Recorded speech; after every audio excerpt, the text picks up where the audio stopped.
Hello, everyone. Welcome to Anarchs of New York. And yes, I hit them with peak me right during the countdown because by now they should know what I am.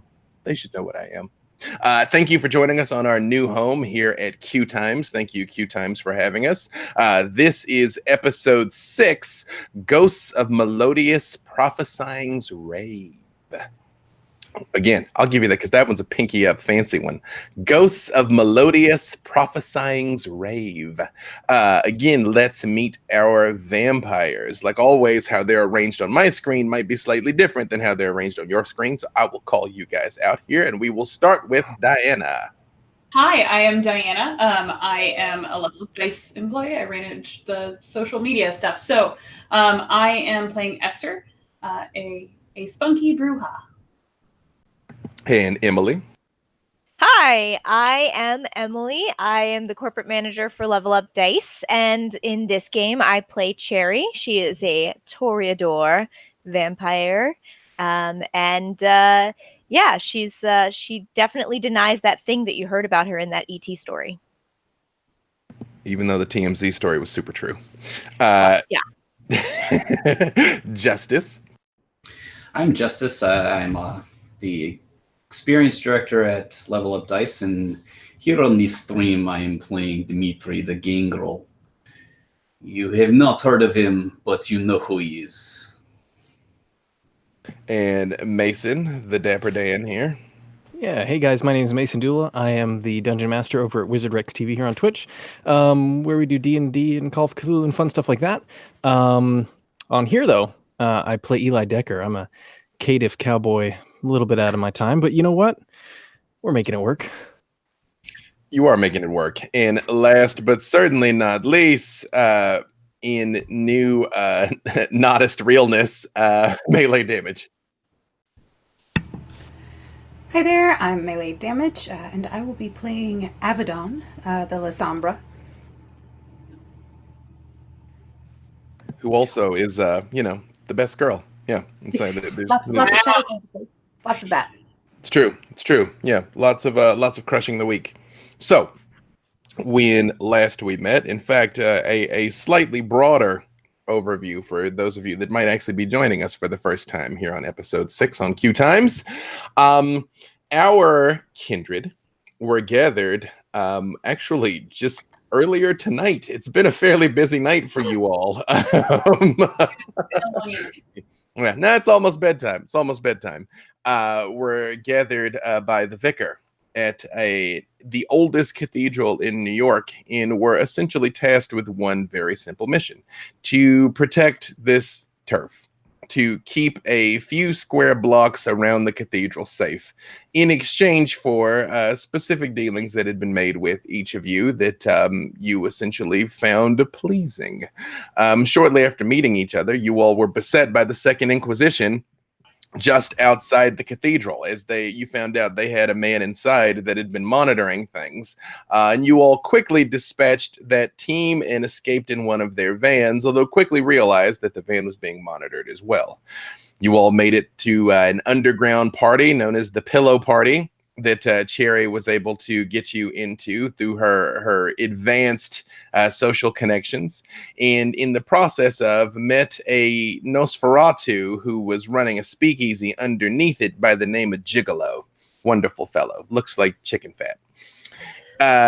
He revealed to you that there had been a rash of break-ins lately that were escalating in violence, from originally just sort of smash and grabs all the way up to full-blown home invasions and murders in the area. They were all hitting operations that he ran, locations that he owned. There was no seeming pattern in them. Some of them were apartments, washaterias, laundromats, internet cafe. And he made it known that his number one rival was a drug dealer by the name of Memphis, but that Memphis operated on the other side of Central Park, and they just sort of had an understanding. It is possible that Memphis was behind what was taking place, but Gigolo didn't think so. And he gave you a list of locations and also a phone number to call a Nosferatu by the name of Napalm, who actually worked for Memphis, but since she was a cousin, she would talk to you if you called her. In the process of leaving, he turned over to you a super fan, and by super fan, I mean stalker, of Cherry's, who was promptly ghouled by Hugo and revealed to you all that the Second Inquisition knew about Cherry and were on the way to her house. In fact, they'd been trailing Cherry to the church, which is why they were there in the first place. You all left to go to Cherry's house to try and rescue her family, which you succeeded at, rescuing her sister Apple and her mother Demetria Thorne, but there was no sign of her father Winston, or at least no one ever thought to look for the poor guy. In the process of all of the chaos at 79th and Central Park, Avedon squared off one-on-one with one of the Faith Hunters by the name of Artemis and actually ended up embracing the woman, blinding her first and then embracing her, and has been carrying along her new neonate as you all made your daring escape. There actually was a federal agent as well by the name of Jeremiah Ezekiel, who you all had in custody, but managed to escape using mystical powers that you yourselves are not sure how they functioned. In the process of escaping, you guys got out past a SWAT team in the stairwell, largely in part to Dimitri's combat prowess. You got by the gathered masses outside because Esther incited a riot, which is technically still raging right now, but starting to die down as a lot of people are beat up and are all experiencing adrenaline dumps. But it got pretty crazy out there, and even managed to pull a lot of the news cameras and things away from the building as they were filming this riot outside. In the process of escaping, Hugo, which, by the way, Todd was not able to join us tonight. He will be back next week. Hugo put in a call to Gigolo asking for help, and cousins being cousins, he told him, get to the basement, we'll get you out of there. You all were on the way to the basement when the beast showed up and had its other thoughts on how your evening should go, and several of you did things that sort of brought you into conflict with each other, and ended with Eli and Hugo very much squaring off in the basement, seemingly about to come to blows over Apple and what was best for Apple. Maybe she got backhanded by Avedon, who can say, in mere moments before you actually could start doing battle with each other, 4 people appeared out of nowhere, one of them putting a knife to your throat, Eli, and saying, hey, hands off the cousin. And that is where we will start. Now, halfway down the stairs to the basement, some of you are alternatively injured. Some of you are hungry. You still have Cherry's mother and sister in tow, and there is a riot outside that is dying down. And that is where we will begin again. All right. So I know that I was real polite last time. I let you finish. So what I was going to say, though, I want a rapid reflexes. I do want to grab the syringe I had, and I'm going to jam that into him. Perhaps I wasn't quick enough to notice the knife, but I'm very quickly reacting to this. In the Hugo? Yeah, because if he's resisting, I don't want to kill him or fight here longer than we have to. So I will say that I did end that very abruptly, so I will give that to you. Give me your dex and melee. And I have Hugo's sheet. I will roll to see if you can land it on him here. All right. 1, 2, 3. All right. I got 5 successes. I rolled much less because I rolled awfully. Hugo reaches out at you with his pale, spindly, 7-fingered hand as you plunge the syringe into him. All right. And you just hear one. Sorry, Hugo. We'll talk later. Completely limp. All of you have seen torpid kindred before. A torpid kindred actually goes completely stiff. You can pick them up like they're very much frozen like that. That isn't what happens to Hugo. He collapses like an unconscious human, which is something none of you have ever seen a kindred do. Just straight to the ground. I'll try and, I guess, catch him, and I don't want them to think he's dead, which I guess they would know, but I still feel awkward just letting him slump to the ground. I would say with your double rapid reflexes, I would say that you managed to catch him. Okay. At the risk of a deep cut, I would say it's the end of Van Helsing when Yeah. like, yes, you do catch him in your arms, and all of you witness this. Love you, Todd. Oh, well, clearly he's faking. And I'm a girl. I know when people are faking. Is that normal? I'm sorry, I've never stabbed another vampire with chemicals before, so Lady Avedon, did you not say you have experience with this vile chemical? You have seen it, Avedon. You know what the blue velvet does. Yeah. So, should probably have this talk. That stuff is absolutely vile, and it will make you feel like you are not dead, but very close to it and wishing for it. You see, oh yes, Cherry. I don't mean to interrupt, but can you tell me what's exactly going on with Apple and my mother right now? And that's exactly what I was about to say. Okay, Apple starts to freak out. She's like, Hugo, like very much like trying to like pull at his lapels and shake him and like futilely pushing against you, Eli. I mean, again, she's 14, although you all might recall Apple got a bit of Avedon's Vitae last time. So while she still is physically no match, they both did, yes, as did her mom, Demetria. Eli, again, she's still no match for you. But instead of pushing with the strength of like a 14-year-old girl, she's pushing with the strength of a 40-year-old man. But it's still not enough to unseat you. But she's like, Hugo, oh no, what you do to him? He's going to be fine. He's going to be fine. We need to worry about your safety first. Let's I'm going to look at, I don't know if how much dig the knife is deeping, or the dig. Wow, words. That's the name of the next deep episode. The knife is deep into my throat. Save that. How dig? Yeah, somebody clip that for me. Tweet that and tag us. At least I wasn't DMing this time. How deep the knife is deeping. I will make that an episode title. Somebody make it a shirt.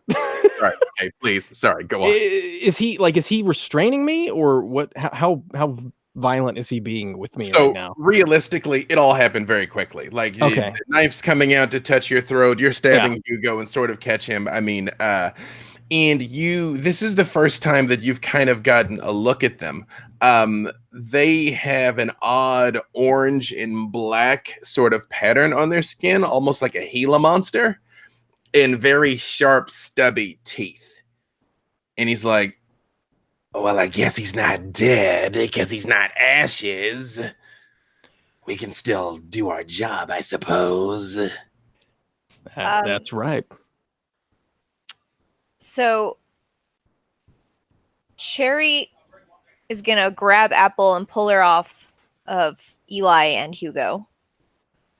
And up until this moment, she's been very, very kind of still and stunned and not reacted immediately, because this all started with her like giving some of her wound blood to Hugo's vial.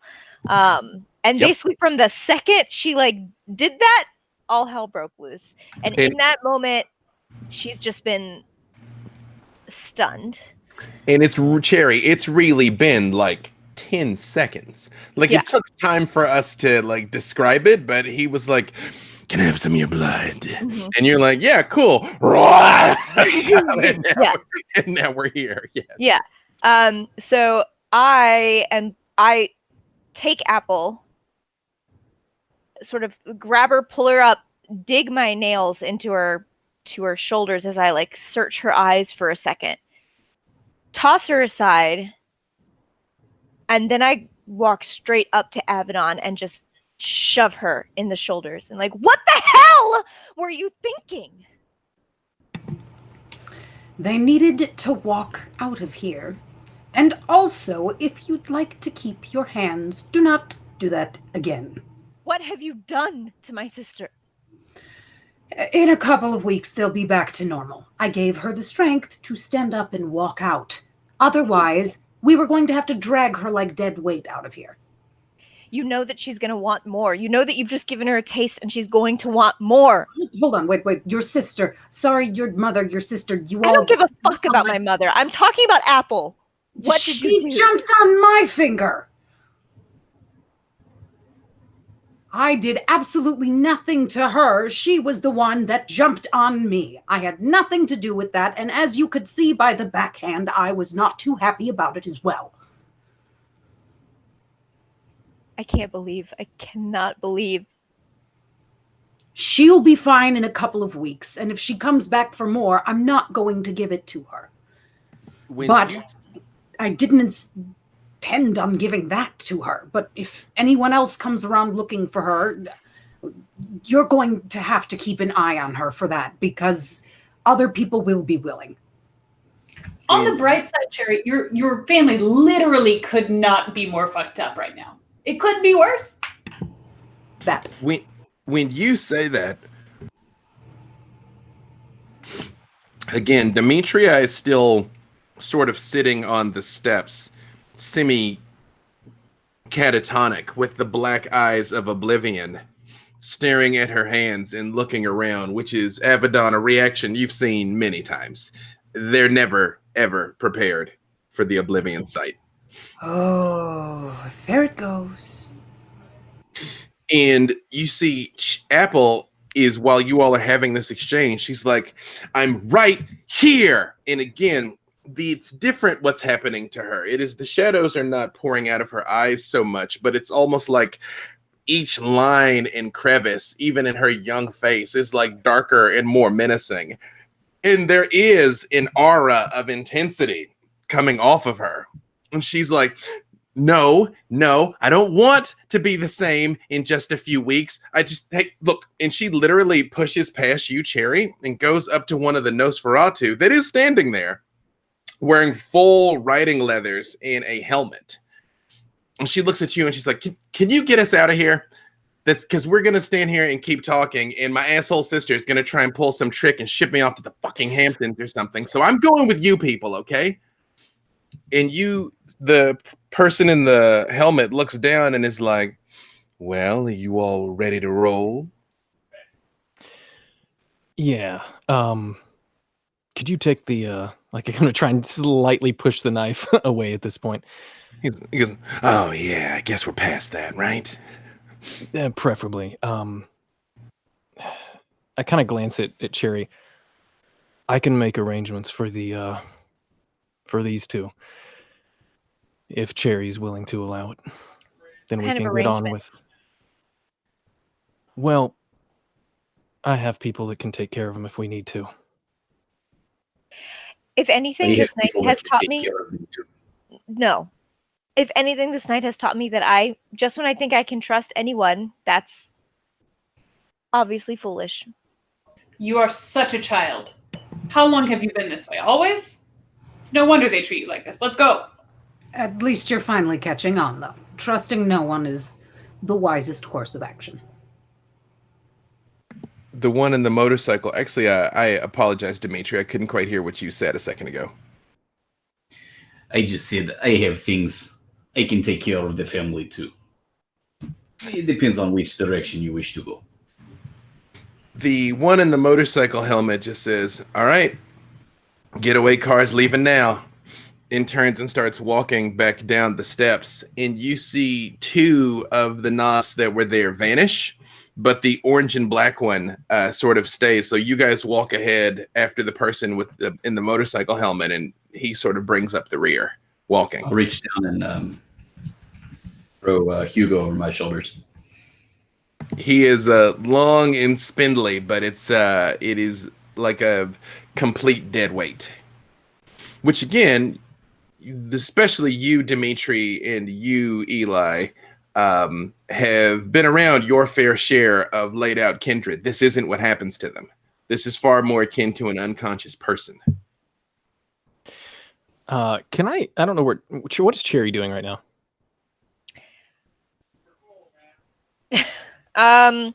Just, I guess, as if we're being ushered into where we're heading next, she's just doing that in silence, following along. I'm going to attempt subtly to see if I can hold her back just for a second. Like, not way back, but just so we can talk quietly at the back. If you'll allow I don't protest. Hey, Cherry, look, I understand you and your family have been through a lot in the past couple hours. And I understand if you still wish to send them wherever you wish to send them, but look, the state that they're currently in and the people that they will be going with, do you really trust that to protect them? Right now, I don't trust anyone to protect them but me. All right, well. Didn't you hear them back there? It's childish of me to trust anyone, so I won't be making that mistake again. Well, I understand. If you need anything, or if you change your mind, let me know. I'm just going to continue on walking. While you all are moving sort of down here through the basement, Artemis, your new child, sort of stands slightly behind you as you're walking, Avedon, and she says,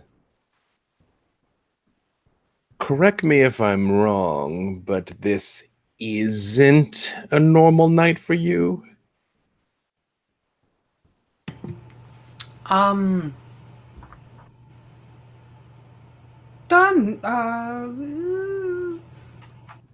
It's above average, but not by much. Hate to see what a bad night looks like. The woman is useless, but the child has potential. For what?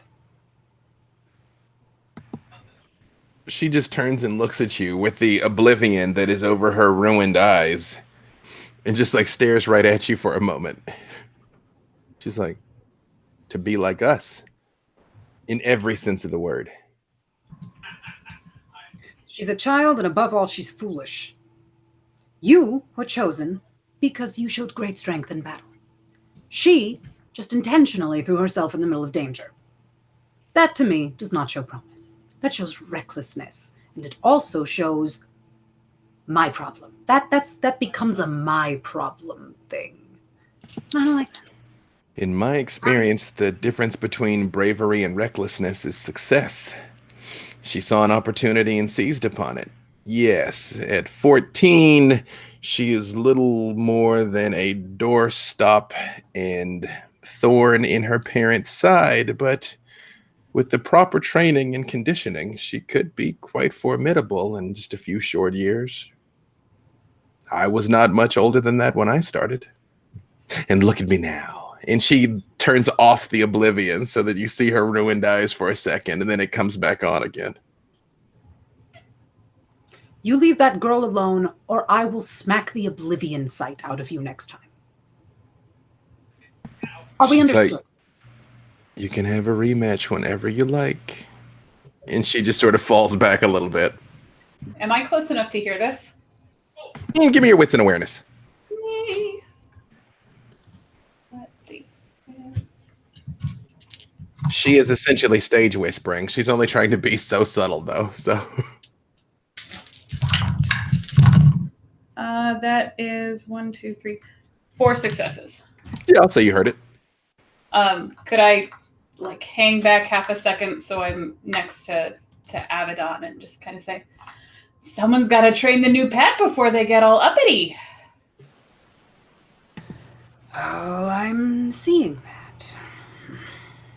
So didn't you say that her existence was going to mean trouble for you when it was discovered? Yes, but even though my allegiance lies to the Vicar, it also lies to the Dark Father. So perhaps I can convince him of reason. Good luck with that. And then I'll walk a little bit faster. They guide you all down into a passageway that you wouldn't have known was down here.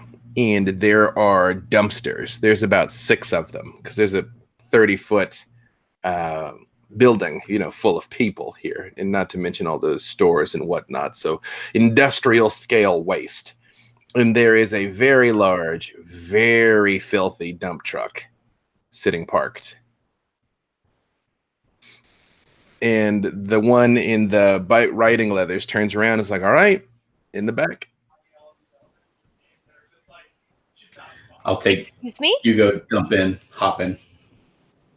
He flops in. There is no garbage in it currently, but it is by no means been cleaned. It is a currently servicing garbage truck. Yeah, I'll hop in beside Dimitri and Hugo. See if we can prop him up in some semblance of a respectable sitting position. Oh, sorry. No, it's fine. I look at Apple and I say, "You still all about this life? You still want to join me every step of the way?" She says, no, I want you to join me every step of the way, and absolutely scrambles up into the back of it. Your mother, however, stands there like, excuse me? I mean, I can ride in the front, right? There's plenty of room. They full three big men right in the front of these things. I don't. You can stay here or ride in the back, and I climb in.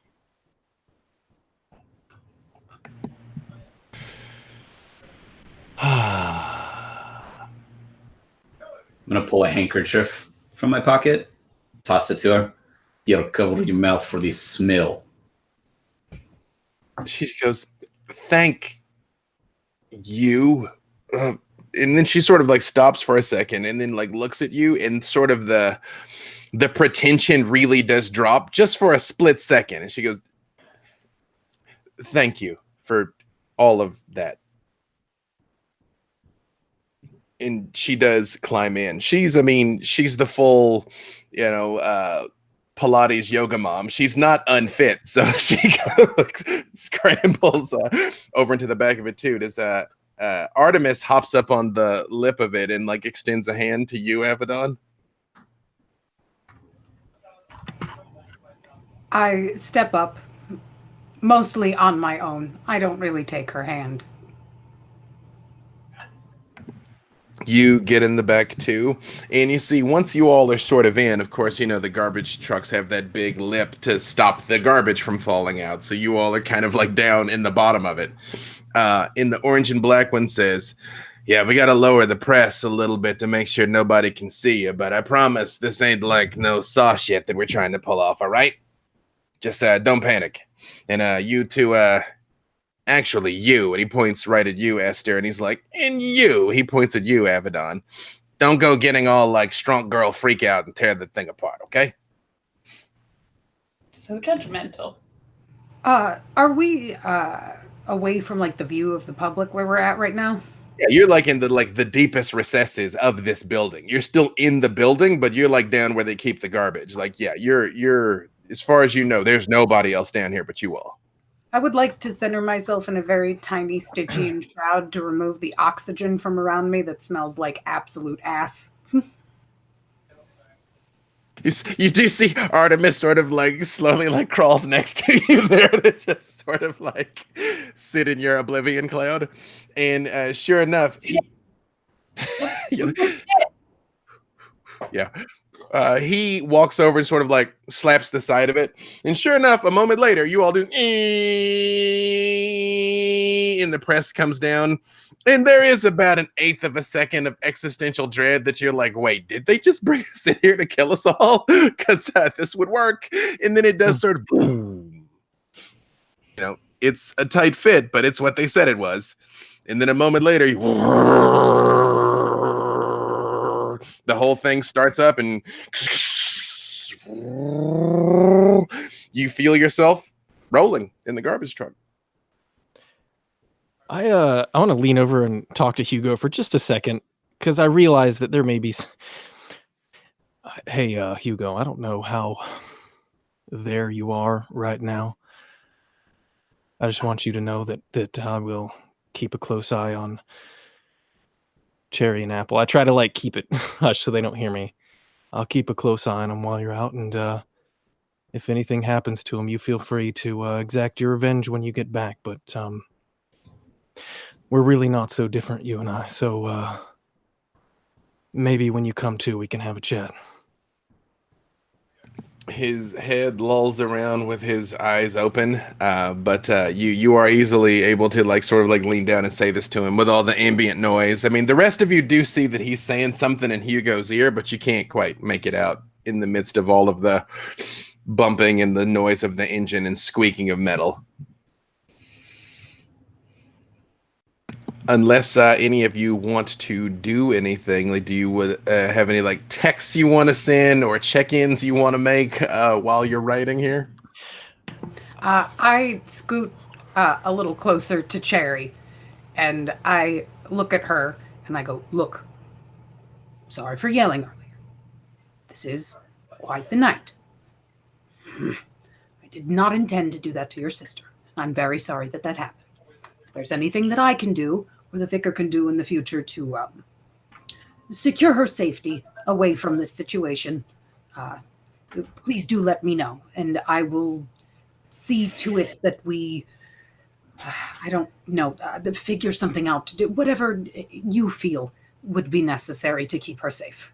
Listen, I know that you didn't mean to do it. I know what you were trying to do, but I don't think any of you understand. She cannot change. I cannot. Place my hand on her delicately on Cherry's shoulder and kind of. I'm like, thanks. I appreciate the offer, but I'll have to take care of her. You don't have to do it alone, though, dear, and that's I guess the bright side of things. It's been a long time since I've heard anyone use the term bright side, but yeah. Especially coming from a Lasombra, I know it's slightly odd. You should do better. She tastes like crap. Avedon, Dimitri, and Eli all give me either your wits and occult or your wits and insight, whichever is higher.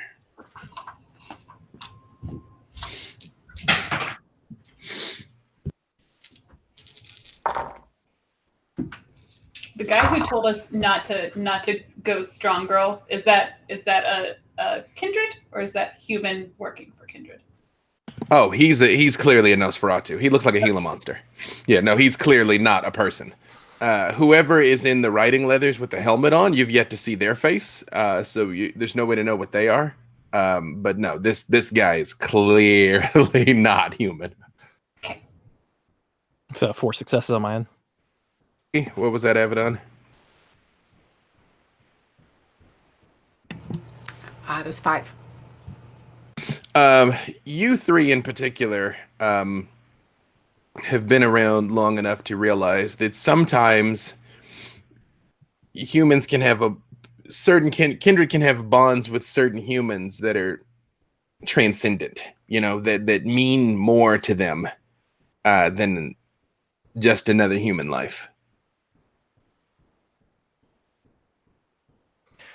Hey, I do want to send a text, I guess, while we're sitting here, though. Okay. Now that I'm thinking about it, I'm just gonna send a text saying stand by Misty Step for 2. You just get back, yes, sir. All right. As you all drive along, again, you feel the truck turn, and you have no idea where you are. Of course, you're in complete darkness, but you can feel when this gargantuan vehicle is in left, right, left, stop, go, and you ride for you think what's about 15 minutes or so, and you feel yourself moving backwards, and you hear the beep, beep, beep, beep, beep. And a moment later, the hydraulic lift starts to come up. And a moment later, you can see the lightning sky overhead. Not so much as to be dangerous, but, dawn is soon. And the need for the day sleep is starting to set in on all of you. Like, it's, you're visibly moving a little slower. But you notice, all of you see the back of an old building. Dimitri and Avedon, you all immediately recognize it as the back of the cathedral. Or more accurately, one of the secondary houses on the property. And a woman's head wearing glasses and a pink knitted scarf sort of like pops her head up. It is Sister Megan, for those of you that met her. She goes, oh dear. Sister, I need you to keep an eye on someone for us while we're sleeping. Make sure that she's comfortable and accommodated, and do not let her get into any trouble. She's a feisty one. She's like, I did meet Miss Cherry last time, but I think she'll be sleeping right alongside you, ma'am. No, dear. Her sister. Oh. And not our kind. Oh. You all look at Apple, and again, she has by no means dropped her aura of menace yet. Like, she still looks like very intense, which again, for you all, it's like you're basically a growling puppy. But you realize to the common mortal, even for a child, she would look very scary. And Sister Megan looks at her and says, oh dear, you've all had quite a night. Well, come on, just get out of there, leave the rats behind unless one of them's cute. We can save it for Hugo. Oh, my word, Hugo. Oh, is he okay? Is he sleeping? Hugo, wake up. No, he always looks like that. Yeah, he's fine. He doesn't look fine, Mr. Decker, but do you all need any help getting him out of there? He's just faking, dear. We'll take care of it.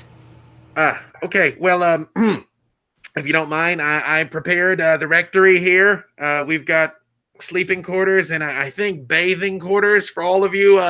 By my estimation, you guys have about a half hour before you just fall dead away.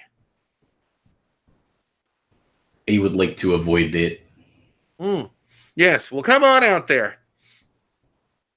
Is brother Kyle still around? He was up front. I could get him back here for you if you like. Yeah, I'd really like a snack, so I'm gonna be. Oh, you're hungry. Well, if you don't mind, let me get somebody else for you, because I find if he loses more than a pint, he gets all woozy-headed, and he is just useless. I just love to hear about the films that he likes, and the movies. He's not into many of the fine arts, but it. Well, he so rarely gets lady callers. I won't take that from him. Okay. Yep. Thank you.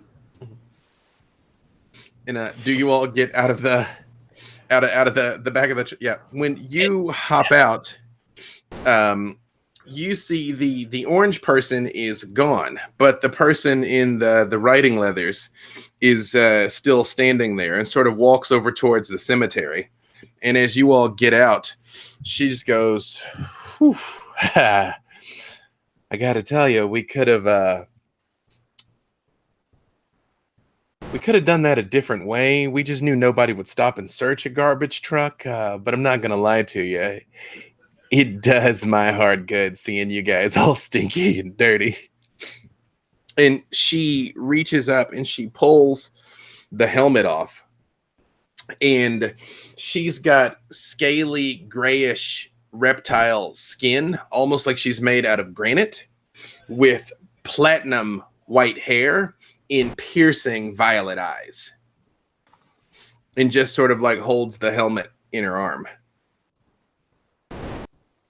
She's like, my name's Napalm. I'm supposed to be talking to you all, but I think we might have to reschedule for tonight. What do you say? It is probably a good idea. You're welcome to stay here in the meantime if you would like to slumber in the basement. Sister Megan looks at her and is like, "Oh yeah, always room for one more." Yeah, we have a lovely crypt. We've also got some spare rooms. Don't know what your aesthetic is. Don't want to assume. And Napalm turns and looks at her and smiles. And when she does, you see she's got fangs like a snake, like very pronounced. That like come down and like curve almost at an angle. And she says, if you don't mind, I think I'm good right here. Which you all see is like brought out in the open. It's like if she stays, she goes, "Oh yes, no, not here. Just I tell you what, sundown tomorrow night, I'll meet you right here, okay?" And you see she begins to go down into the ground, like as if she were an elevator going down. You physically watch her start to sink downwards. And at the last second, she just like puts the helmet back on, and it's Yeah, gone. I'm gonna have to learn how to do that one. Yeah, that's really cool. Very dramatic. All of you at about the same time very much feel just like a crushing weight come on you as the day sleep is approaching. You know, soon the animating property that keeps your undead body alive will stop, and you will essentially be a corpse for the remainder of the daylight. It's like, ooh, you need to go to sleep soon, or at least get where you're going to crash because you're going to pass out. As promised, Sister Megan does sort of guide you in. There are small monk-style cells available for all of you. There is a clean change of clothes. Again, it is very like, basic, sort of like rough spun stuff, but it's like you could put something on. Cherry, you are still in the tattered remains of that guy's silk robe. They're now filthy from having been in the back of the dump truck. Really, all your clothes are dirty now. But you would have a chance to change clothes and possibly take like a super fast shower before the day sleeps upon you. I definitely want that shower, but like, what label are the clothes, though?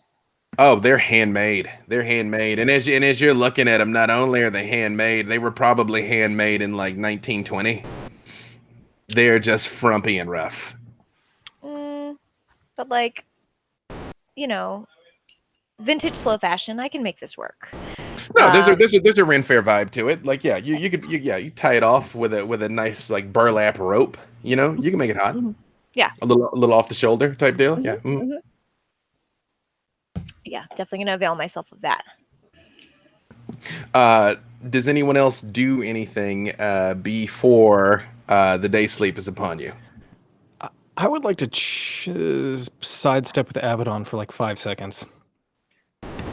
And then afterwards, I would like to talk to my child. But yes, she steps to the side with you. Do we know that they're going to be safe here? As I kind of point to Cherry and Apple, or not Cherry and Apple, but Apple and her mom, Demetria. Yes. Well, I would like to say that I'm 100% certain. However, I was not expecting the hobo the other day to hold us at gunpoint and then all of this to ensue. So your guess is really honestly as good as mine. What I can tell you is that there are large numbers of us here, and we do have Brother Kyle and Sister Megan who are available to keep their eyes open during the daytime and keep an eye out for her, that are on our side and protect us. And that's more than I can say for any other place I know of. Well, that was really more my concern. You see, your people don't seem to have the best opinion of what you did and what happened, right? So there's not going to be any swift judgment happening during the night or the day, is there? Oh, not to her. No, that's individual. If I've done something and my kind are upset with me, they'll take it up with me. Not any of you. Well, assuming that the other two are taken care of, If you run into any trouble and you need me, just let me know. That's much appreciated. In the meantime, I am going to find somewhere for this one to sleep. I suppose I'll have to drag another box into the room. Well, best of luck with that, and hope everything goes well with you and your kin. Thank you very much. Esther, when you come into the room, you do see Brother Kyle comes in hastily wiping his glasses. He's like, "Oh, hello, Esther. I do. Woo, woo, woo. Busy night." Yeah, it's been one of those. If you don't mind, I'd really rather not discuss it. So as I'm sort of talking to him, I'm gonna start throwing off stinky articles of clothing. So what I'm gonna need from you is just roll up your sleeve for me. Actually, if you could just take off your shirt and leave it here, that'd be great. And we'll get this taken care of. I'm so sorry to twice in one day, but the moment you start disrobing even a little bit, he's like, "Oh dear, ooh," and like, very much like makes a point of averting his eyes and not looking at you. And he's like, "Yes, ma'am. Mm-hmm. Yeah, whatever you need. I mean, maybe not whatever you need, but yeah, but mm-hmm. Yeah. You're talking a lot, Kyle. I need you to not do that." Oh, got it. And he starts pulling his shirt off, and you see he's covered in tattoos. Do they look kind of like Artie? Like, are they good tattoos, or are we talking like barbed wire and mom across the shoulder? They are very ornate. It's almost like stained glass quality. Yeah. I'll make it a point to get myself a good access point where I can look at the pretty tattoos while I'm feeding. He does hold his arm out. He is sort of trying not to look at you while you do it. Okay. You can roll your wits in occult. Wits and occult. That's a new one. 2, 3, 4. Like, while you're approaching him, you kind of take his arm. He is very much like, "Oh, Dark Father, give me strength." Okay. That was almost real bad. 1 success. Oh, no. I'm like, don't kill Brother Kyle. No.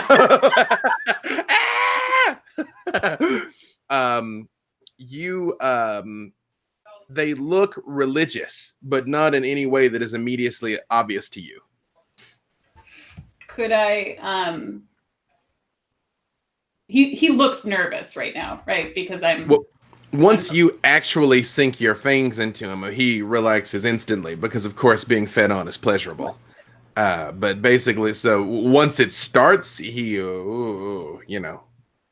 very much relaxes. Mm-hmm.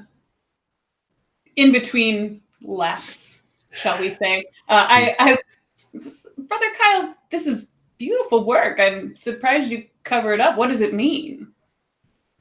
He's like, oh, yes. Well, these are hymns to the Dark Father, ma'am. These are what we believe, as you can see. Well, not all of it, just lots of it. Religion is rarely so beautiful. I love it. Oh, you just flatter an old man. No, he looks like he's like 30, by the way. I mean, that's old if you never grow old. They look wonderful. I think you look better without the shirt. I think I'm doing you a favor here. He sort of looks down for a second and he's like, "Well, thank you very much. I'll have to tell you the story about how I came about these at some other time." But he pulls out like a gold stopwatch and looks at it, or a pocket watch, and he's like, "But I don't think you've got much time. Maybe we can take this back up again tomorrow evening." I'd love that. Thank you so much. I'm glad to see that you're all right. You too, Brother Kyle. Frankly, between the two of us, I'm pretty sure you'd go first in a fight. But I'm glad to see you're here. He's like, "Oh, I'm tricky, though. You don't get to be my age hanging around this place without learning a thing or two. Oh, and I think that was your handiwork with that fight outside of the building earlier tonight, wasn't it?" It could be. Inspired work. he goes over and like throws his shirt back on. No. I need that, dear. I need it to stay. I Oh. can't wear that again. You understand?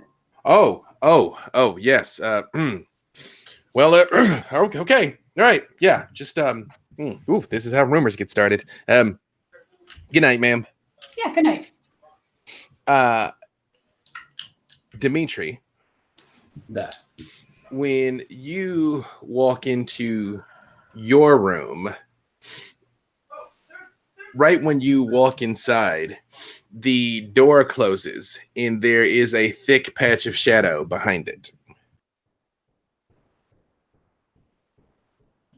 I will activate my thingy.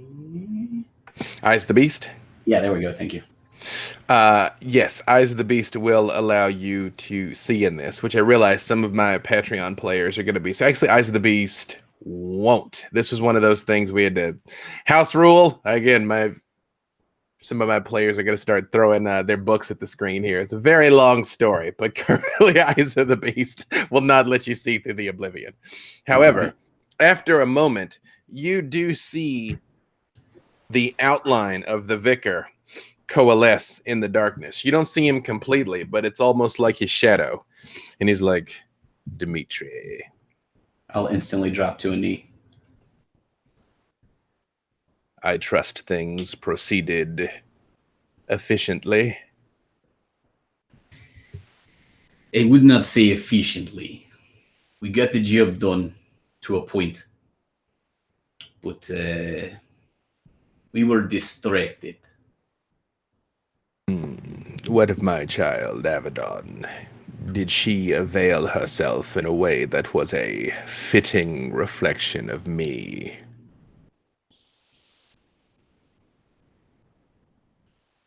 She performed admirably, my lord. But I believe a conversation may be in order.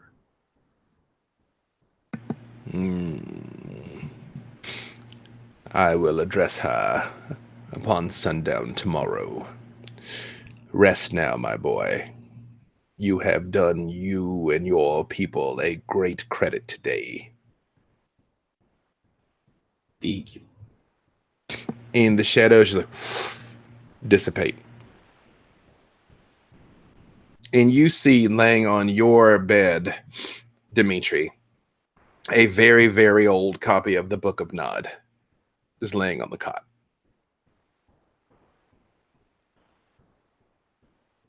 It is storyteller. That is a pretty big deal, right? To find a full copy of that. Mm-hmm. Yep.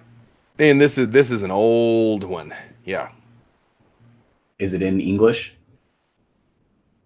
It's in Russian. That's gonna go real close to my chest. I'm gonna smell it a little bit, breathe it deep in, and not open it, but just hold it. And then I'm gonna send a beeper message out before getting fully relaxed, asking for a meeting this evening. All right. And Cherry, as you are settling in, you see Apple sitting next to Hugo in a chair next to his bed because he had a room prepared. So he's just stretched out on the bed, and she's just like sitting there looking at him. I'm pretty sure they're arranging a room for you, you know. Yeah. Do you have to, like, I don't know, sleep in a coffin or something? Like, I don't. How's this work? You have been watching way too much TV. No, I don't sleep in a coffin. But I saw coffins in one of the other rooms, like Okay. Avedon, like the scary pretty one. Like I feel like she's got a coffin. Some of us sleep in, I don't know, coffin-like implements. Anyway, you're just you. Just go sleep, please. Just shut down for the night. Just stop being something I have to worry about. just like a little like worked up, you know. I mean, like, is anybody around here holding? Not what you want. No. I mean, I would take some of that like holy wine like for communion, you know. Like remember we used to get like a little like tipsy when they like Christmas and Easter, you know, like we come for communion. Like I loved that. I think honestly, and I can't believe I'm going to say this, but I think right now the best lesson for you is to just sit in that feeling of how much you want that and not get what you want.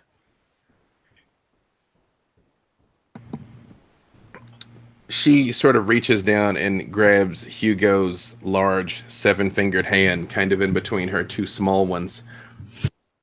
And she just sort of like looks up at you and she's like, this was a weird night, you know? It's a weird, endless night for me, to be honest. But, you know, you have a lot of completely normal nights ahead of you, and that is more than you know, worth more than you know. I just I realize what I'm like, and I realize you're trying to help. I love you, okay? Okay, I love you too, or whatever. It's no big deal. Yeah, like whatever. No, it's stupid. Yeah, go sleep, and I will too. Yeah. Just like keep mom out of the church pharmacy or whatever they got here. Don't let her in it. She'll start snorting aspirin or some shit if you let her. Yeah, stupid bitch. Yeah, right? I mean, ooh, we're probably not supposed to talk like that in here. Oh no, fuck that. You can talk however you want. Oh. Wait a second. Are vampire nuns really a thing? Apparently, yeah, they are. Speaking of vampire nuns, Avedon. Segue. Yeah. Artemis, yes, yeah, you said you wanted to speak to Artemis before the day sleep takes you. Yes, I I find another coffin to drag up into my room because yes, I very much do indeed sleep in a coffin. I like it. Some people think it's a trope. I think it's fashionable. So yes, I do, and I set hers right next to mine. I also handcuff us together before I go to bed. You handcuff her and handcuff you, and she looks down at it and she's like,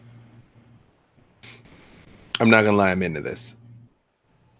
I thought you might be, but also just a little bit of insurance that, you know, the second you wake up, I will be right there and aware of your location. No tricky business. She reaches in her pocket and she pulls out her cell phone and shows it to you and goes, and drops the pieces. I told you, if you're honest with me, I'll be honest with you.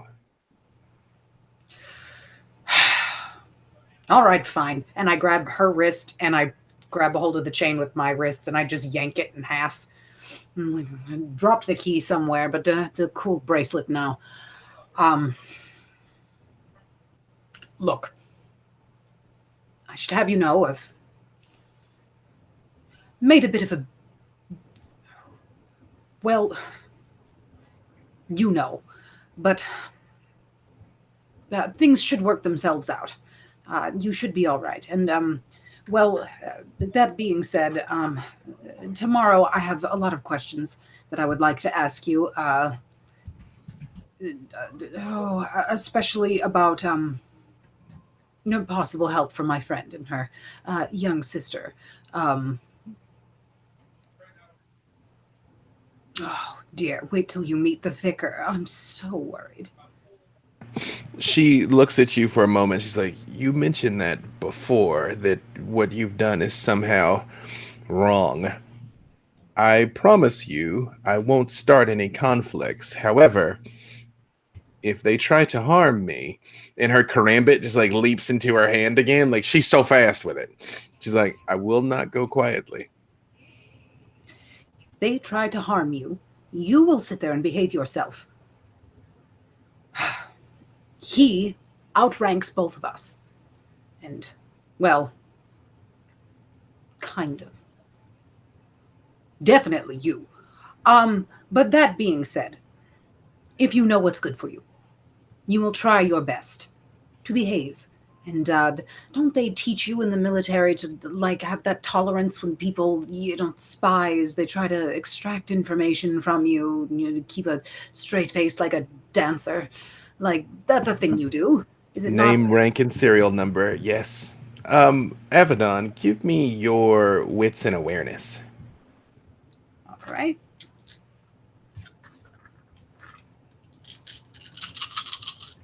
Wait. One more hunger die than I needed.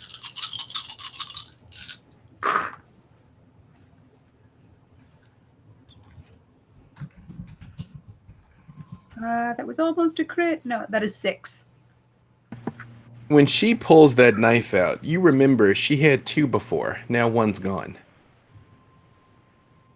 Where'd your other knife go? I gave it to the child.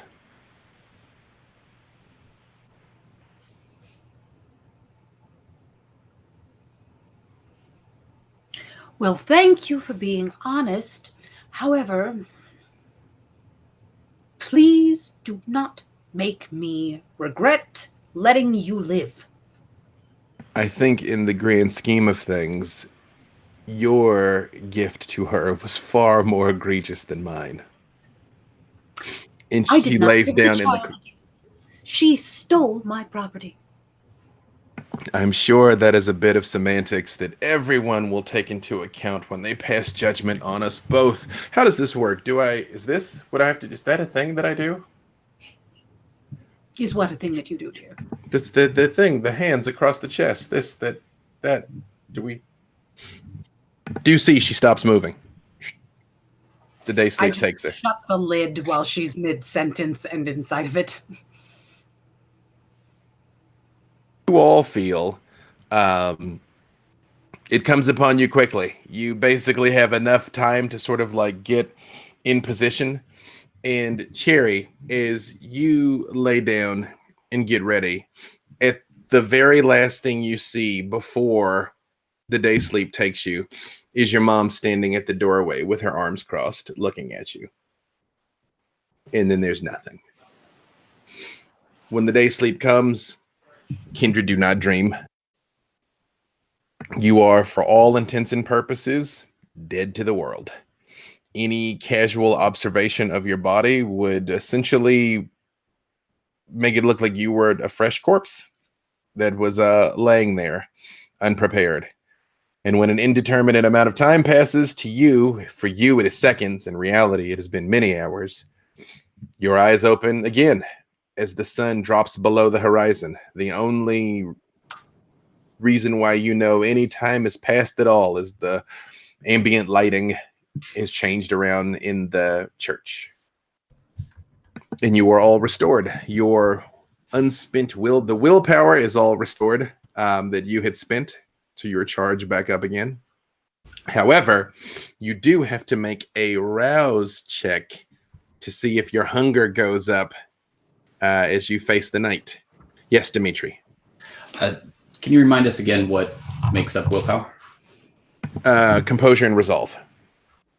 Also, I apologize for my sniffiness here. It's just you can spend your willpower to re-roll up to 3 black dice on your checks. Willpower can be used for some other things as well. And you get it back when you sleep. So that which you have spent up until now is all restored.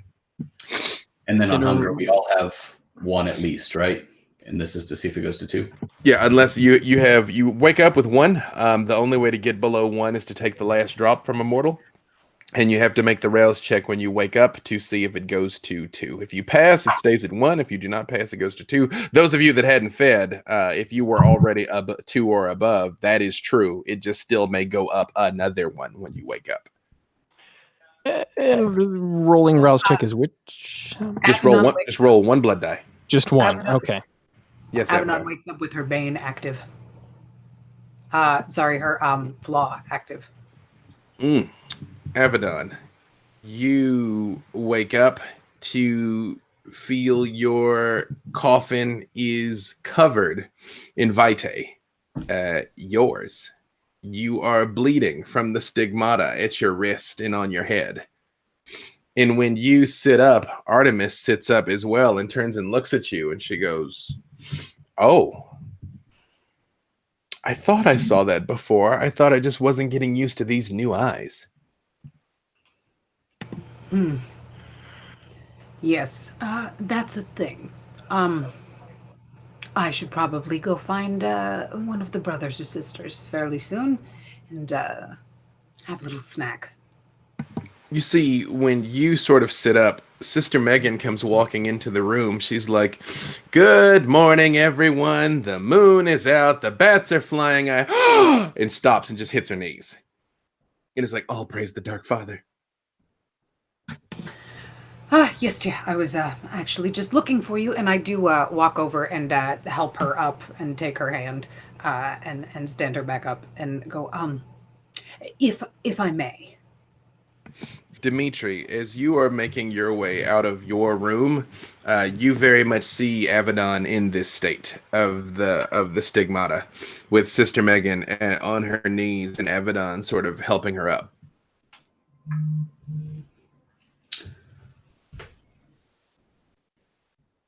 I have my brand new book of Nod there. And is anybody else out yet? So far, it is just you sort of open your door, and she's kind of across from you, and she's the first one you see there. Then yeah, I'll hit a need to, and I'll pull that book in close. When in Avedon, you do see him there, and you see the book as he tucks it away. I smile and kind of look towards the book with my eyes and then back up at him and just kind of smile and nod. Sister Megan holds her wrist up and she's like, "Yes, please. Drink and restore your strength." Thank you, dear. How are you feeling? Am I okay to take a moderate amount or just a little bit? Well, I would not deny you anything, of course, but if you don't mind, if I could call one of those youngins in, they seem to bounce back a little faster than I do. Oh, yes, then please do send them this way.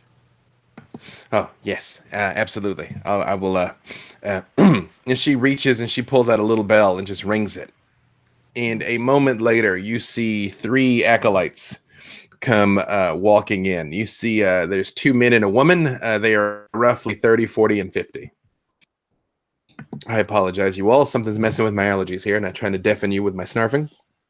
And she's like, "Yes, please, take your choice. And then you too, Brother Dimitri. If there's anything you'd like, if there's anything else you need, we have everything here." I will. The youngest one.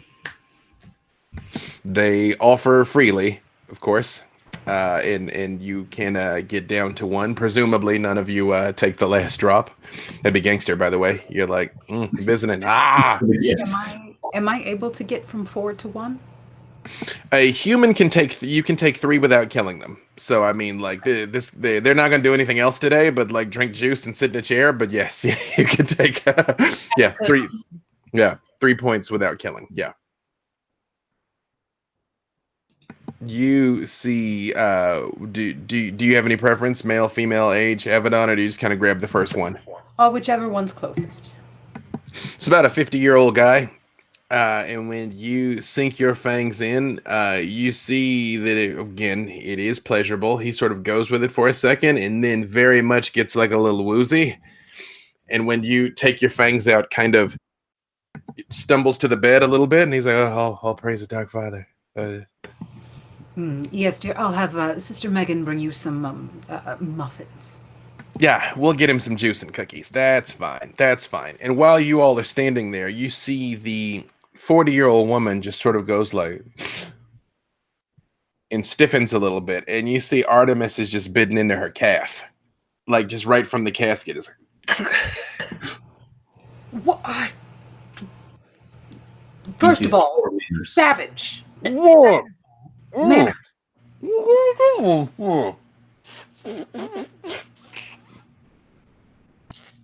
They all heard. You need better eating habits, dear. This is all very new. Don't kill her, dear. Stop. That's enough. That's just stop. Let's see if she stops.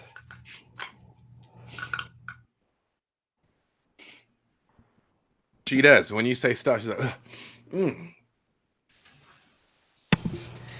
And then you realize she does have her hand on her mouth. She stops for a second. She goes, "What have I done? What have I done?" Think of it like breakfast. Yes. That.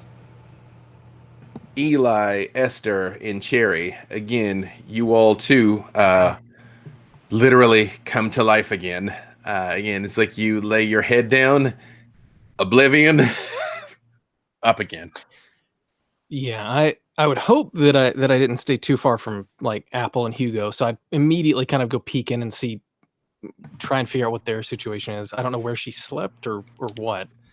When you look in on Hugo, he is still not moving. And Apple is on the bed next to him, but just like cuddled under his arm, like he's like one of those giant body pillows, just sleeping next to him. Okay. Is Cherry anywhere nearby? I guess she just woke up as well. Yep. Unless you all say to the contrary, I'm going to say you get up and walk to your door. So you very much see Esther and Cherry's doors opening. You're also aware of Avedon and Dimitri and Artemis feeding, and sort of ambiently hear the like, "What have I done?" Exchange as you're emerging from your doors. Then seeing that everybody is currently okay, I'm going to head back to my room for a minute. I'm just going to kind of kneel down and pray at like the if they're, I don't know if they have any cross or imagery in there, but I'm gonna kneel down and they do. It definitely is like a church. Okay. The other stuff is sort of a subtext you kind of got to be looking for, so like some of the inscriptions at the bottom of the stained glass type thing, but absolutely right. Yeah, you're like, wait, what does that say? I don't know that verse, like that's Gotcha. Okay. Actually, Esther and Cherry, give me your wits and awareness to see if you noticed Eli taking the time to kneel down and pray.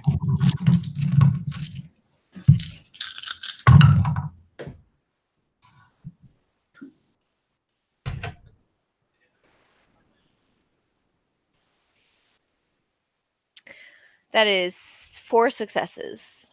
Yes, Esther, you see him kneel down. Cherry, you even hear him. Sort of like just slightly under his breath. Like he's praying. Like you very much see, he's sort of like, oh, eyes on Apple, eyes on you. Cool. Go kneel down. Assuming Esther and I are like kind of standing out of the doorway seeing this happen, I like lean into Esther and I'm like, sounds like he's like praying, like to,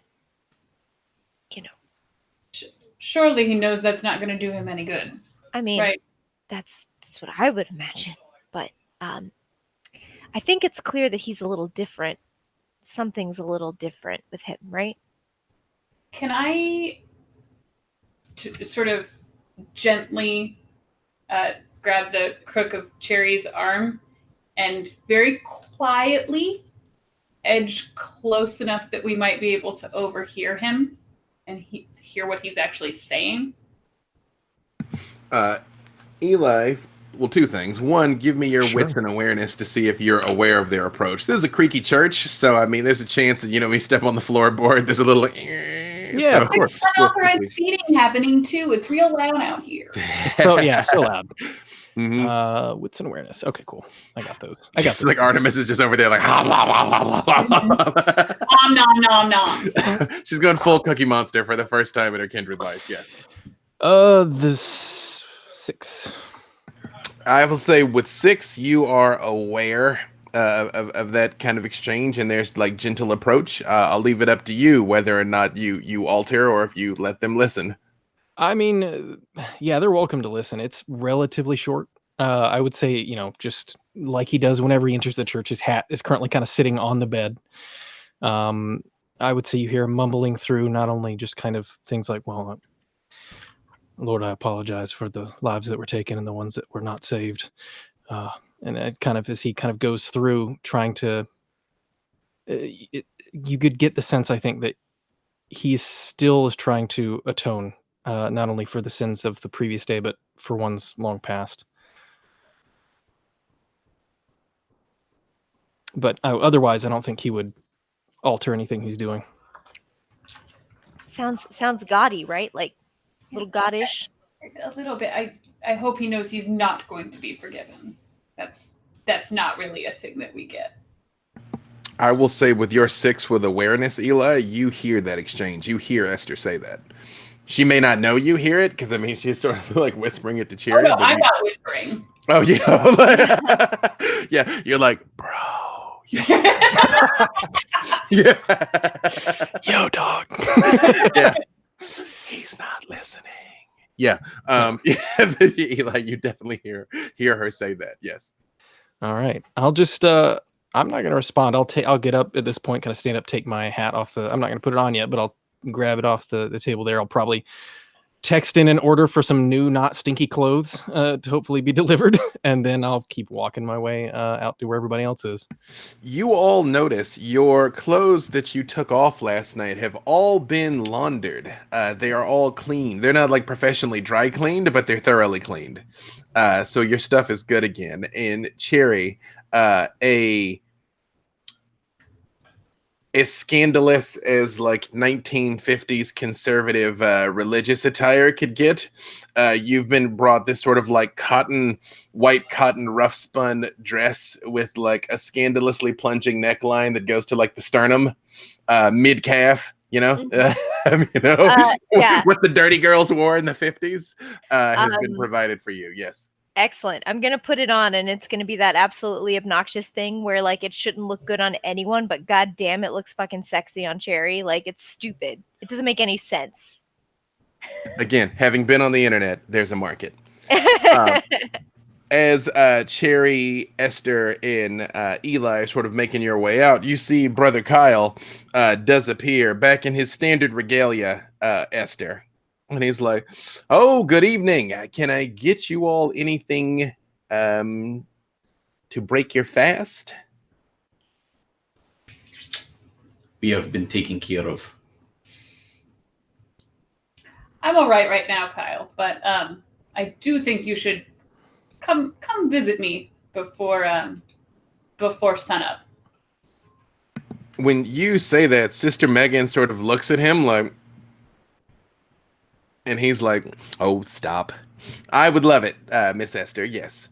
And yes, Eli? Just double checking. So success on the rouse check means my hunger does not go up. Correct. Okay. Success on the blood die means it stays at whatever it was. All right, cool. I've gotten pretty lucky with that part so far. Mm-hmm. Does Cherry or Eli choose to feed on anyone? I will watch. I look around. How clean are these people? Oh, immaculate. Very clean, like very like they're freshly laundered, freshly washed. Oh yes. Mm-hmm. Like I mean, they're understated, you know, because they're like, you know, religious penitent types. You know, but I mean, the cleanliness is next to godliness. This whole place is clean. I mean, again, it's old, but like, there's no dust, there's no scum. I mean, it's spotless, and they're spotless.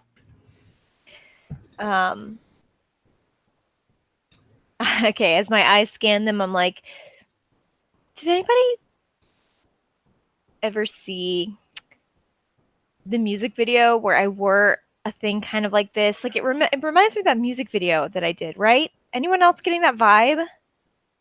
And I try to see if anyone like has like a hint of like recognizing me or having consumed my media. Hey. Oh, you know what? I do recall that one. Yeah. But like any of you guys, you see Sister Kyle, or Brother Kyle rather, he's only Sister Kyle on the weekends.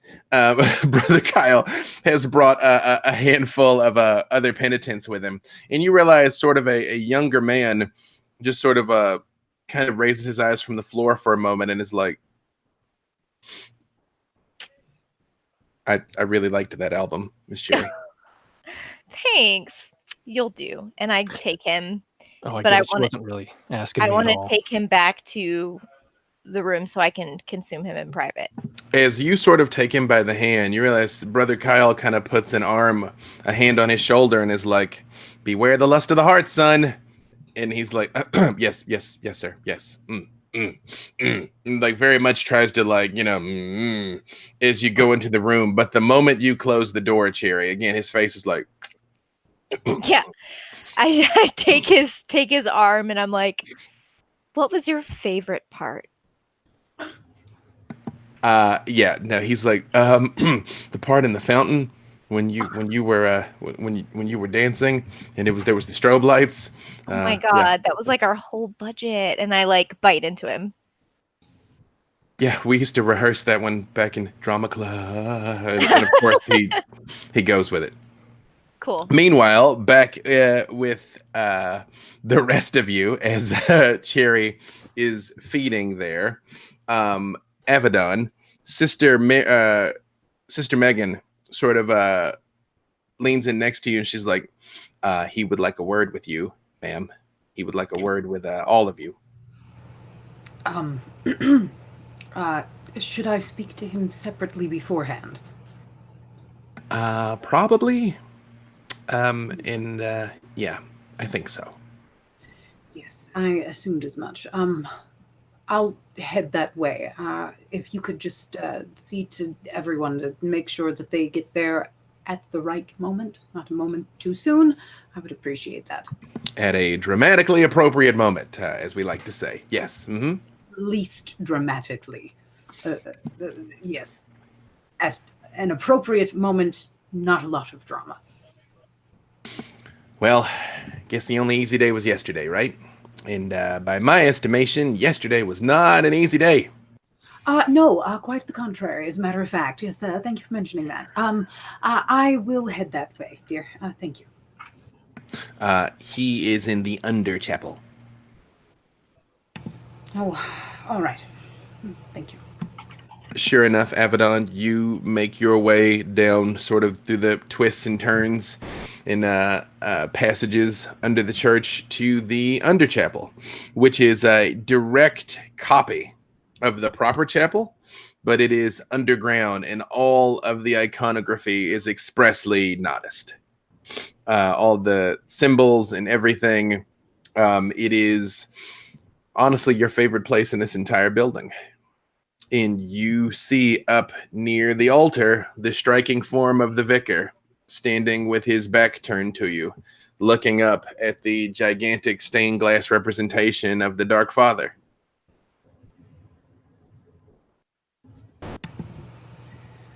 I kneel. And I say you would like to speak. He doesn't turn, but his shadow turns around and looks right at you. Report, child. What has transpired? Well, I have found one. Another one. To serve the Dark Father. The shadow starts to walk down the aisle, but the body doesn't move. And stands in right over you and looks down. And you have taken it upon yourself to embrace this one into Clan La Sombra. Yes, indeed. Without my consent. Oh, were we fully embracing what the cam did now? I thought that was... yes.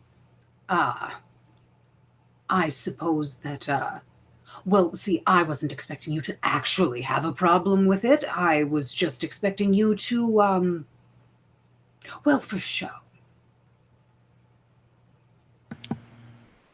When you say that, the candles and braziers that are sort of like burning at the edges of the room all go out, and you see several versions of him walk towards you through the shadows.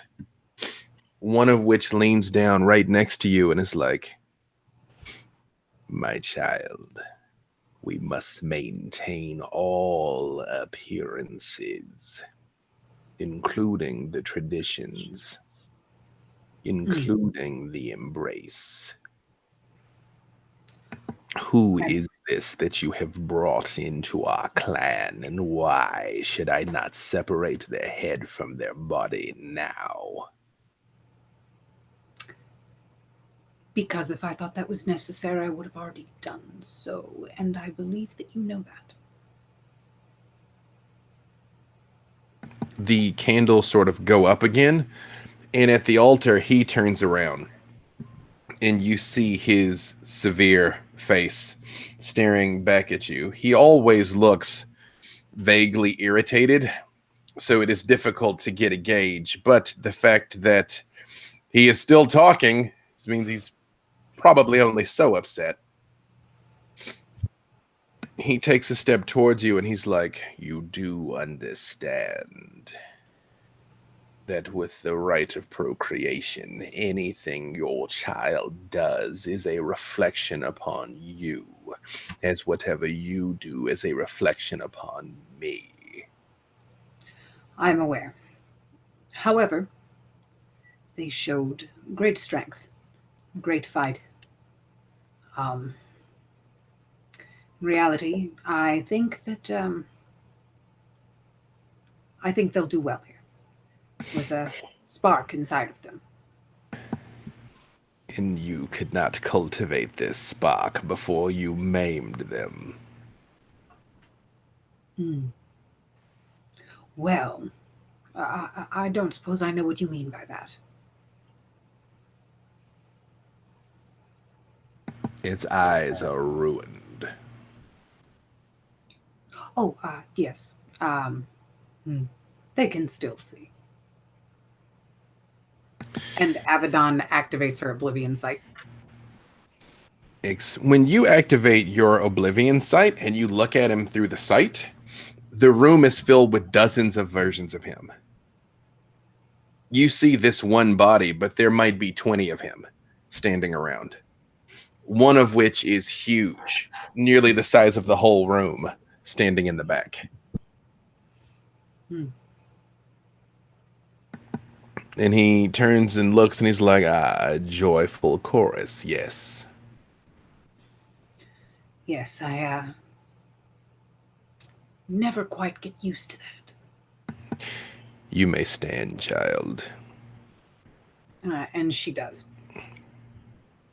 "I understand the tactical calculation behind embracing one of the hunters into our number. Understand there will be many who will not. For now, keep the child and their origin a secret, and should it become problematic, it must be destroyed." I understand. "Remember, she is a reflection of you, and you will be called to account for her misdeeds. Do you understand?" Yes.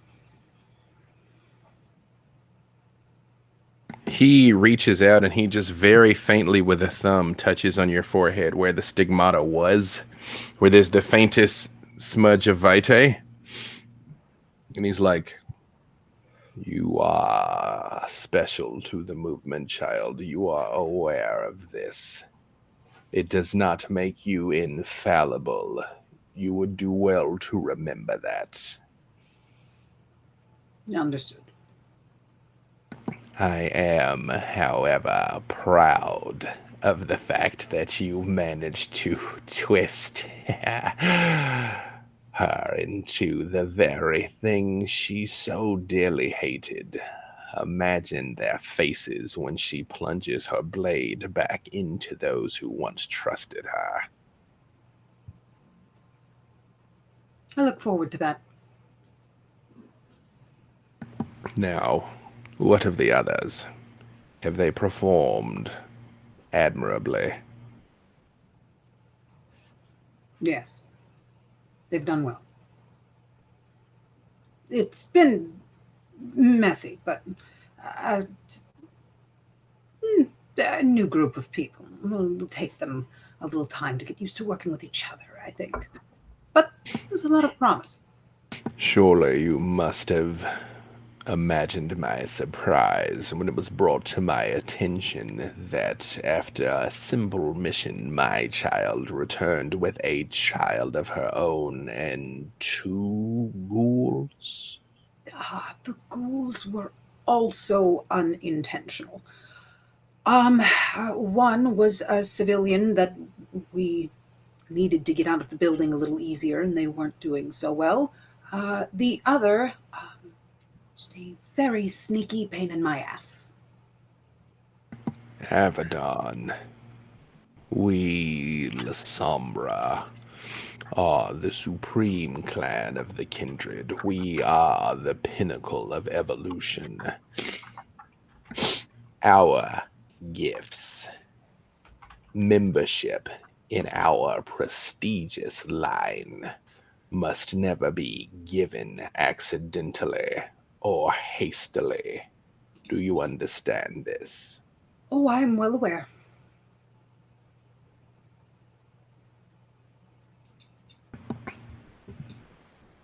Having a connection to the 2 of them may prove useful in your dealings with Cherry Thorn. Keep them close, use them wisely. The young one also might be useful in steering Hugo in the proper direction. Understood. She seems filled with anger and passion. She is an apt reflection over everything we hate about them and their pettiness and their greed and consumption.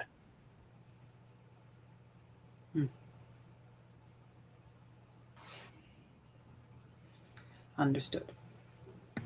But in time, as you will see, human frailty is our greatest asset. Now, I will summon the others. I have much to share, and I do not wish to repeat myself. Do you have any questions for me first, child? Should I go retrieve the chowder? They are already on the way. Excellent. Her name is Artemis. Of course it is. I do believe she will be a fearsome asset. Same. Your calculation was not unwise. Usually isn't. He looks at you and his eyes turn completely black this time.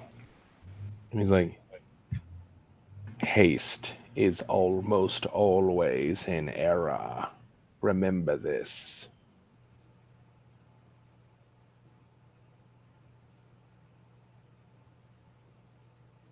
The rest of you are ushered into this room. Again, it is a dark cathedral. It is the exact opposite of what it was upstairs. Dimitri, it is awesome. Eli, you also it's there's a certain comfort in it that you can understand. The rest of you, especially to you, Esther and Cherry, it looks like something out of a Marilyn Manson video. Yeah. You all see the vicar standing there, which you all have met in the past, but I do not believe you met in person when you came yesterday. He did not appear, but this time he very much is standing there. It's like, welcome.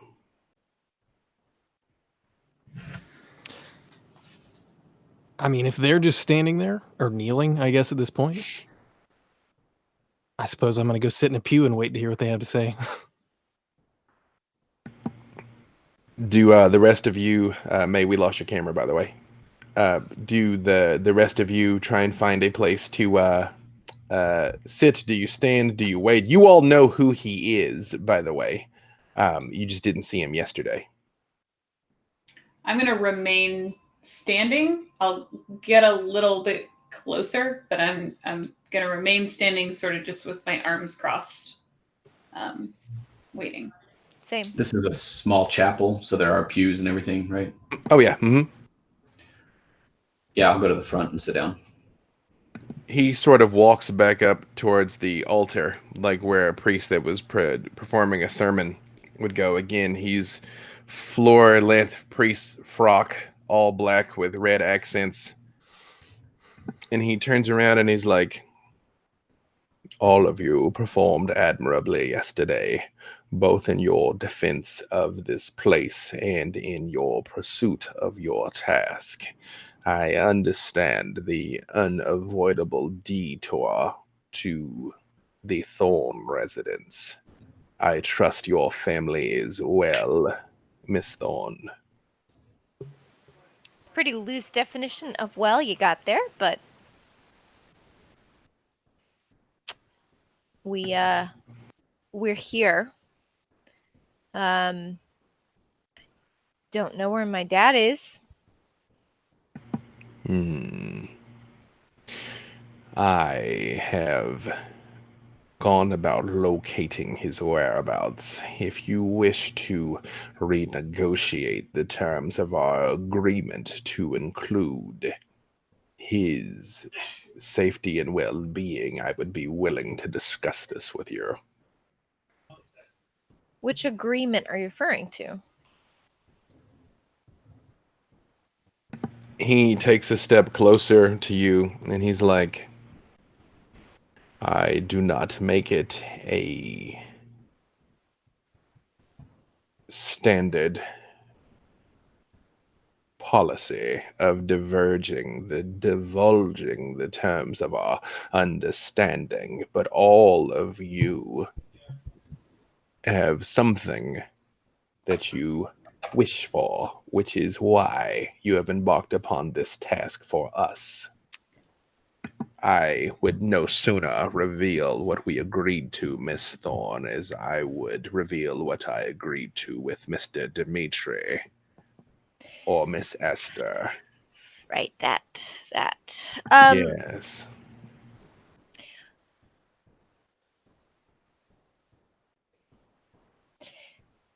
All right. Little misunderstanding there. So I guess what do you need from me to, as you say, renegotiate?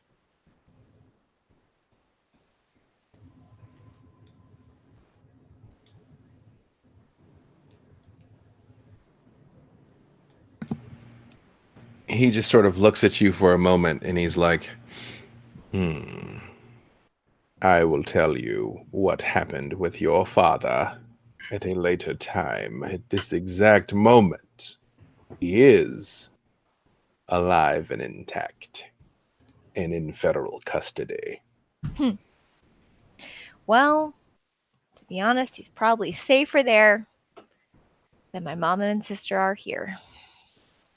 I assure you that is incorrect. However, he turns and looks at the rest of you and he's like, there is the small matter of the recent assaults on locations in this area that still requires rectification. And he sort of motions, and you see Brother Kyle comes forward and he starts handing out folders. And it is police reports from a washateria that was attacked today in broad daylight. Smash and grab while the place was open. This is on the list of locations that Gigolo gave you. apparently, go ahead. Sorry. Was anybody hurt? Yes. Several bystanders were hurt, but not killed. There were people that work there that were killed. And all of the eyewitnesses say it was Han Solo and Chewbacca that attacked the place. That's what they look like. And that's actually a good place for us to take a break. So we'll come back at 55. We'll do 12 minutes. So at 55 minutes after, we will come back and jump in to find out how it is Han Solo and Chewbacca pulled off a smash and grab. It's kind of what they do, though. It's true. It is what they do. All right. We should just give up now. We'll be right back.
And we are back. Sorry, we had a bit of a deluxe break there because we had to take care of some stuff over here on our side.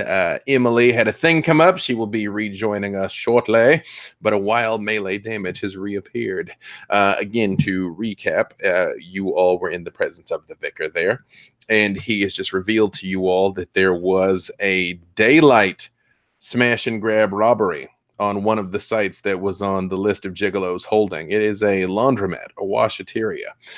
Several innocent bystanders were hurt. A few people that lived there, that worked there, were killed. And all of the witnesses said Han Solo and Chewbacca are the ones that attacked the place. And this happened earlier today.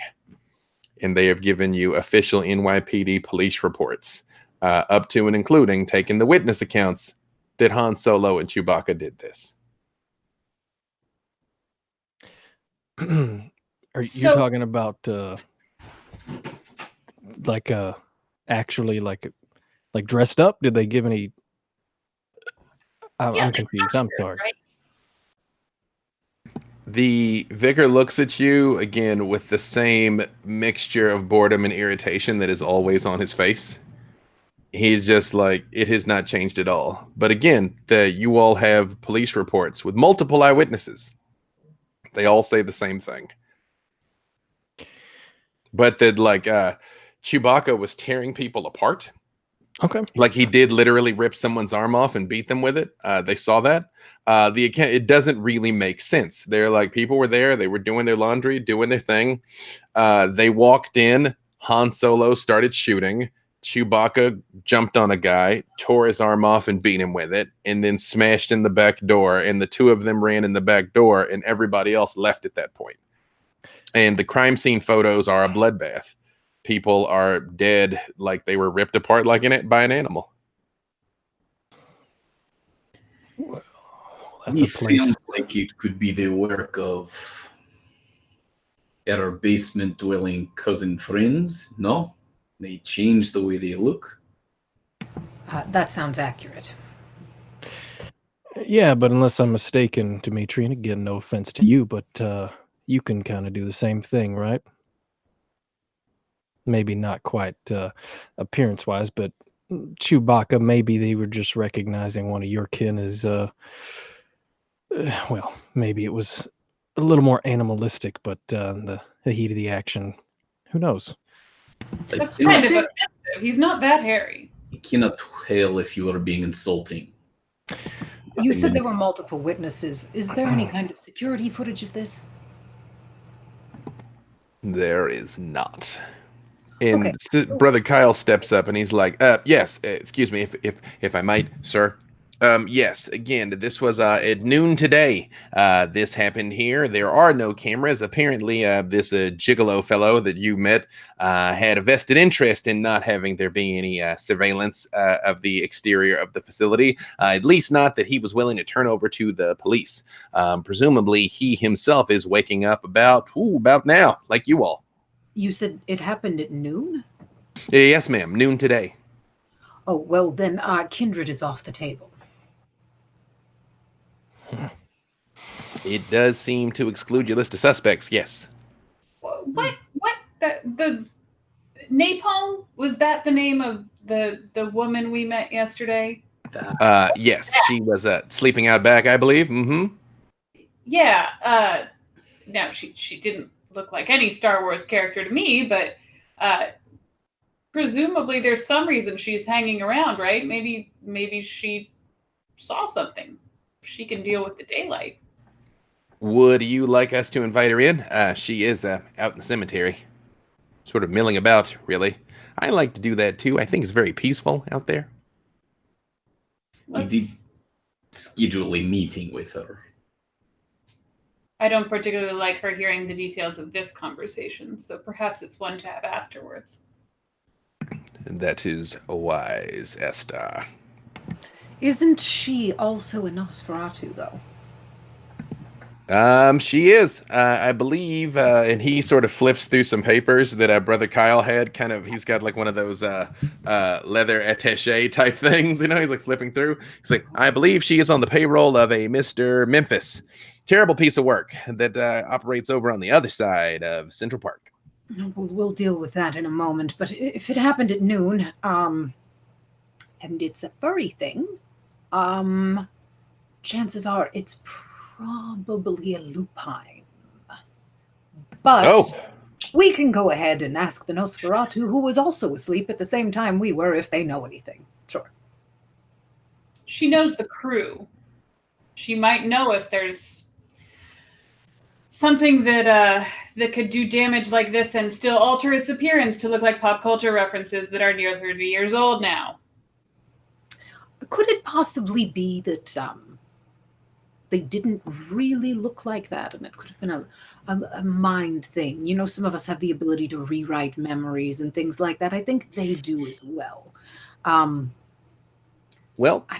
It's I don't like the sound of this. Whenever one of those things is involved, that like a lot of us usually die.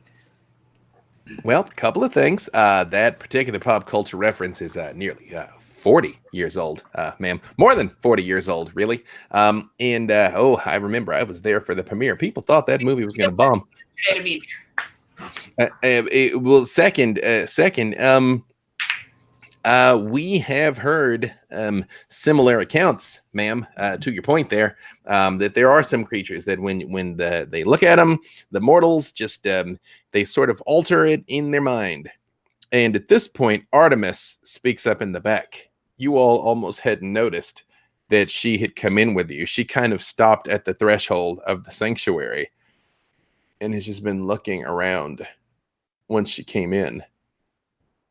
And she's like, it's true. There's monsters, and people look right at them and convince themselves they saw something else afterwards. And she looks down at the threshold of the sanctuary. And the vicar looks at her and is like, yes, child, you may enter. Take a seat next to your sire. And she sort of looks down for a second and does kind of like very dramatically step across the threshold and like look around for a second and quietly walk over, and she does sit down next to you, Avedon. But she still very much is like head on a swivel looking at the stained glass windows and iconography in here. Vicar, this is Artemis. She's the bearer of good news today, apparently. She's like, I am? What good news am I bearing? Oh, you're not, dear. That was sarcasm. You said that people rationalize what they see essentially in their mind when they look at one of these things. Yes, and she stops and looks at all of you and she says, they take eyewitness accounts from humans, mortals, kind, who have witnessed strange things, noseless men,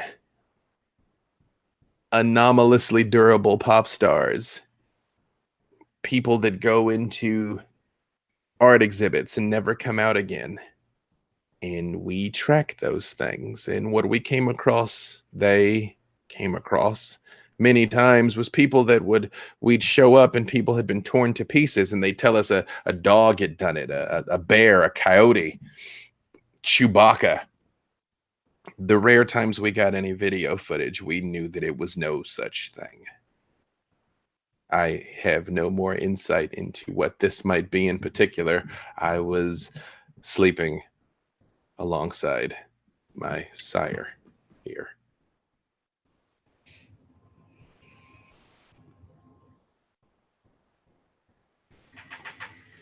Well, there you all have it. That sheds a little light on some things. Not good light, by any means. What would you like us to do, Vicar?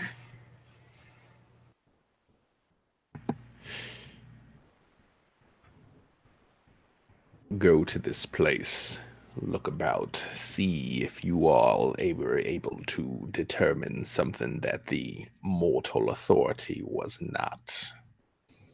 Perhaps you can look at things in a different light.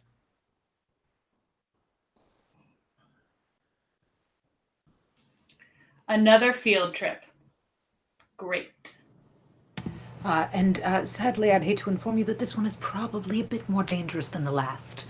And by a bit, I mean a lot. Well, that's what we're here for, right? Is it? That's what I'm How here much for. do you all know about the lupines? Enough.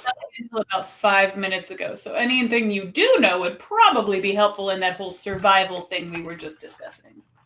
Oh, okay. Do not fight them. If they go to fight you, run. That is probably the most valuable bit of information I can give you. Big pardon. Yes, even you, dear, even you and I, with our anomalous strength, not anywhere close to lupine strength. But there's a bunch of us. There's 6 of us that could. Surely 6 of us. And if every single one of us was as strong as you and I, maybe. But it's very difficult. It's very, very difficult, and there will be casualties. So it's best to just be as political as possible, as long as we can, and hope that they don't aggress first. Well, it sounds to me like if they're the ones that are attacking, we're kind of screwed all around. If all we do is run, I don't see a solution, which I think is what the vicar sort of was hoping to get out of all of this. There are ways to deal with him. We just have to set the right circumstances. And I recommend that we take all our resources before venturing out. Yes. Silver is helpful as well. Anything that you have, last resort. But again, I cannot emphasize how important it is that we try our hardest to use our words first.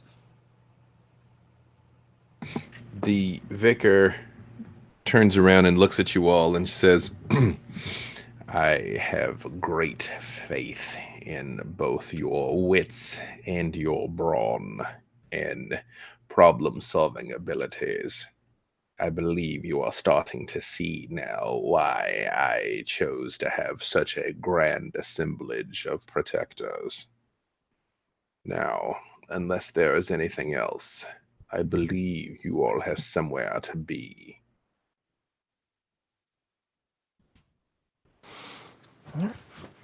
Stand up and turn on my heel. When you stand up, Brother Kyle does say to you, Eli, excuse me, sir, there was a delivery for you while you were sleeping. Oh, yeah. I'll be right there. I guess I'll make my way to is it the front door they've got it at, or where do they have it? There is a side room where there is a very nice steamer trunk, Eli, that you recognize. It's yours. Okay. What's in it? For me, probably, I mean, if it depends on what B Dave allows me to have. You're like, it's weird. They pack my lucky anti-werewolf rocket launcher. I mean, I imagine given Eli's past and the kind of jobs he's had to take, other than a freshly, newly pressed suit that has been very gently folded. I mean, again, he appreciates very much that they cleaned it, but it's not quite the same. So he would go ahead and pull out the suit, and then I imagine there probably would be a set, probably two more pistols in there as well. If anybody else needs one, I'll go ahead and grab all of them, making 3.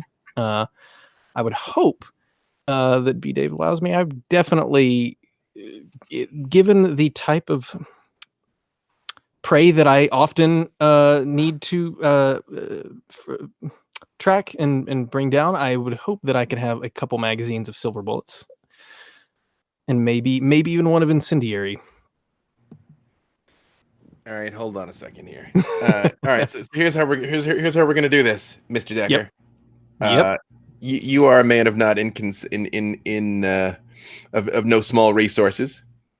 I will let you roll your wits in streetwise and add your resources. Pending how many successes you get, I will tell you how much you had easy access to. Sure. Yep.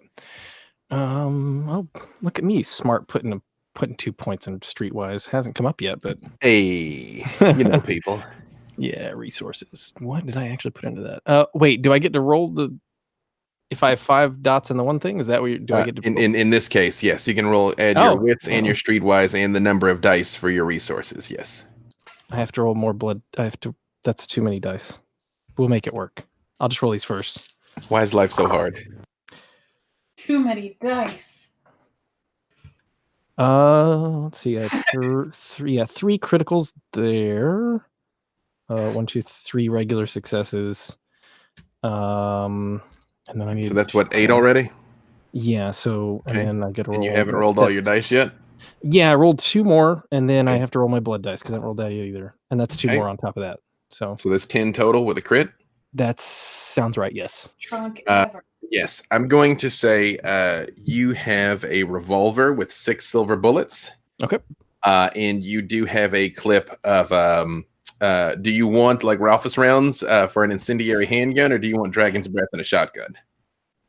If I can have like a sawed-off shotgun that maybe I can carry with me, I'll absolutely take that instead. Honestly, now that I know we're hunting bear, that is a significant number of successes, and you have significant resources. I actually would give you both. I would give you have a revolver with 6 silver bullets. You have a single handgun with 11 Ralphus rounds, and a shotgun with some incendiary Dragon's Breath rounds. All right, sounds good. I'll probably grab all of it with the intention of passing some off to Dimitri, seeing as how Hugo can't be trusted with a gun, and he's currently out. Hugo's still very much sleeping. Yes. Yeah. So I'll go ahead and grab everything. I imagine there may be. Well, probably not in this instance. Yeah. All right. I'll say that's all that's in there then. I was thinking there may be some sentimental things, but again, that is a significant result. So you could have sent to you whatever it is you want to have had sent to you that Eli would reasonably possess. Oh, then like silver knuckles would be dope too, in case I have to punch anybody. I would say you have silver brass knuckles. Yeah. Sweet.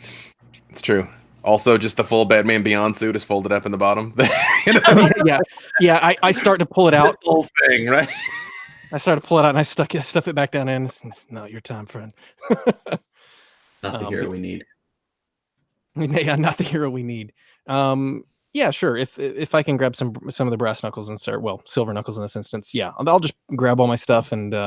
More specifically, they're silver-plated brass knuckles, but yes, absolutely. I will say you have a pair. You have 2. Okay. 2 silver-plated brass knuckles. All right. Again, sounds good. This is what resources are for. Yes. Yep. All right. Yep. Well, then I'll wait for everybody else to appear before I pass out my bag of goodies to. Dimitri, when you stand up, the vicar just says to you, "We have sent word to your people to be on alert. I also included a personal note about your effectiveness in my satisfaction with the task you have performed." Dip my head. Thank you, my lord. And then I'm gonna look at Abaddon, look at Artemis, bare my teeth, and then look back at the vicar, questioning. He turns and looks at you, Abaddon, and he's like, "These creatures, whatever they may be, believe they do not need to fear us, my child. Show them the error of their ways." Quite right. They are part mortal, so our oblivion should work against them, correct? He just he just gives you the tiniest bit of a smile in as much as you've ever seen Artemis. And he's like, in my experience, the oblivion has never failed me. Quite right.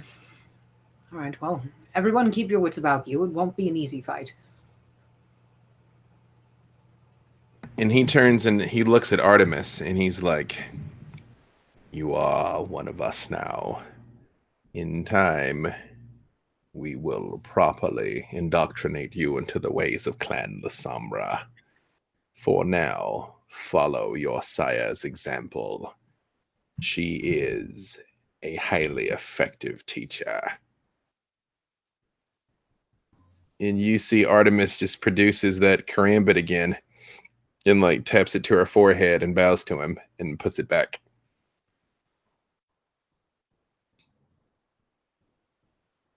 Do you all do anything else before you head out? I had requested a meeting with my folks via pager, but I assume that it's been kind of taken care of. And we've got information. Yes, you if we could play it out if necessary. Otherwise, of course, you are, they don't hide anything from you. And does anyone talk to Napalm, or do you all just head back out? I want to talk to Napalm. Same. Presumably, as you all you make your way back out again, and she is in the cemetery where she said she would be. She's sitting on a tombstone, still wearing the motorcycle helmet, just sort of like looking around. Could you take that off while we chat? I'm sorry. I know it's an inconvenience, but she's like, "Oh, I don't wear it for me. I wear it for you. I know what I am." And she takes it off again. Scaly gray skin, like she's carved out of granite, piercing violet eyes, and absolutely platinum white hair. She's like, I personally never hide it if I can avoid it. As far as I'm concerned, everybody that averts their eyes from me, I just stare back twice as hard. As far as I'm that's concerned, their weakness. Steered by yours. this is all one big fuck you to the man. Yep. But thank you. Yeah. I'm a fan of your work. I've got one of your prints, that Brooklyn Bridge series you did a couple years ago. Really? Yeah, that was total pandering, but I'm glad you liked it. I'm glad. Girls gotta pay the bills. I think you're gonna find that I don't have many positive things to say, but game respects game, right? I like you. So, you work for Memphis? Correct. She's like, I work for whoever's paying, but yeah. Fair. I really like you. So right now you're working for Memphis. Memphis is paying you to do things. That is a correct assessment. Yeah. So 2 things. Firstly, did he have anything to do with what was happening to Cherry Thorne's family? And if so, can I write him a thank you note or something? Because God, I just want to slap her. She says, far as I know, the boss had no hand in that. All right.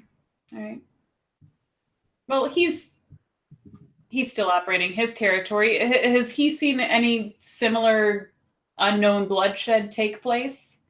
Anything like what's happening close to the church here? She turns and looks right at you, Avedon, and she's like, yeah, somebody's been interfering with Memphis's business. A lot lately, actually. You wouldn't happen to know anything about that, would you? Not to the best of my knowledge, should I? Give me your wits and streetwise, Avedon.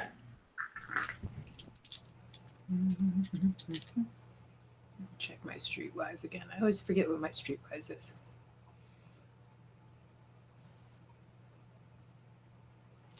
Go. All right.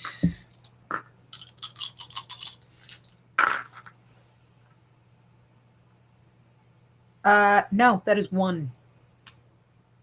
Believe it or not, you were told this outright. It just so happens it was over a month ago, so it's fine that you don't remember, but for Avedon, it was yesterday. One of the vicar's other childer is all off in Memphis's business. Yeah. Actively messing up Memphis's business on the other side of Central Park. Yes, would you like me to have a word with them? Well, as of this exact second, solving that particular problem is not something Memphis has tasked me to do. But I heard there was oblivion and violence involved, and I thought it would make it back here, and it just would be a tragedy if it was a sexy little number like you that turned out to be the thorn in his side. I will pass the information along to the responsible parties. I'm sure you will. But no, as far as I know, it's not Memphis's thing. I got to tell you, though, just like I know, Sombra is interfering over on that side. If he doesn't know, he's going to find out, and he might have his own opinion on what to do about that when the time comes. But I am purely here in the spirit of cooperation. One of my cousins needed help. By the way, where is Hugo? He's napping. He had a really long day yesterday. Actually, Avedon, could you excuse us for like just a moment? Mercenary to mercenary, I'd love to have a chat, and then I'll kind of just put my hand on Napalm's shoulder and sort of like gesture. Yes. I'll go check on Artemis. As she's walking away, she looks back at you, Avedon, and she's like, I believe Gigolo gave you my number, right? Oh, no. I meant Avedon. No, I know. Oh, you want to talk to Avedon away from Napalm? No, I want to talk to Napalm away from Avedon. Yeah. No, as you're pushing Napalm away, she points at you, Avedon, and she's like, I believe Gigolo gave you my number, right? Yes. I'll be in touch if need be. She's like, also, tell your boy or girl or whoever it is, Memphis might be onto them. Is she kind of like walks away with you into the cemetery, Esther? So, I'm not super into all this like church business, and I have no idea who Memphis is, or really Gigolo before yesterday. I don't know any of these people. I don't really care. But it seems like there's something happening in this part of the city that could potentially mean bad things for me on a personal level. Apparently, there's something stronger than us kindred out there, and I feel like it's in all of our best interest to sort of share information in that light. So, have you noticed anything more powerful than you around? She smiles and she's like, first of all, flattery will get you everywhere. I can. Give me your charisma, either your charisma or your manipulation in either persuasion or subterfuge, whichever is higher, but let me know which one you choose. Manipulation and subterfuge. Yeah. Got it. Which, just for the record, that's the difference between whether or not you're telling the truth and trying to be sweet or not necessarily. Spend a willpower. Okay. That worked out well. 4 successes. She sort of looks at you and she's like, I'll make a deal with you. You make it known to the vicar. I did you a solid in pursuit of preserving this, blah, blah, blah, blah, blah. Because religious shit or not, that guy is a terror. They're And vindictive. I would rather be on his good side, you know. My good looks can only carry me so far. Second thing, you personally will owe me a favor. Not some crazy life boon shit, but somewhere down the line, I'm going to call in a solid. I'm not usually in the business of owing anyone anything, but you seem like a fine, upstanding criminal, so why not? Sure, one favor. She sort of smiles. She's like, "You and I are not so different." And she unzips the writing leathers, and she reaches inside and she pulls out something. It is a small black book. It's about the size of this, really.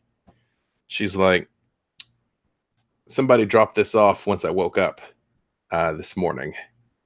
You know, we got eyes everywhere." And she hands it to you. She's like, "I don't think the laundromat's where you need to go." I'm going to open the book and take a peek. As you flip through it, there are names, numbers, and addresses, and there's odd symbols next to them. Symbols that you don't really understand, Esther. Like it is all of everybody's contact info in some system of categorization. And there's dozens of names, possibly hundreds. What does this mean?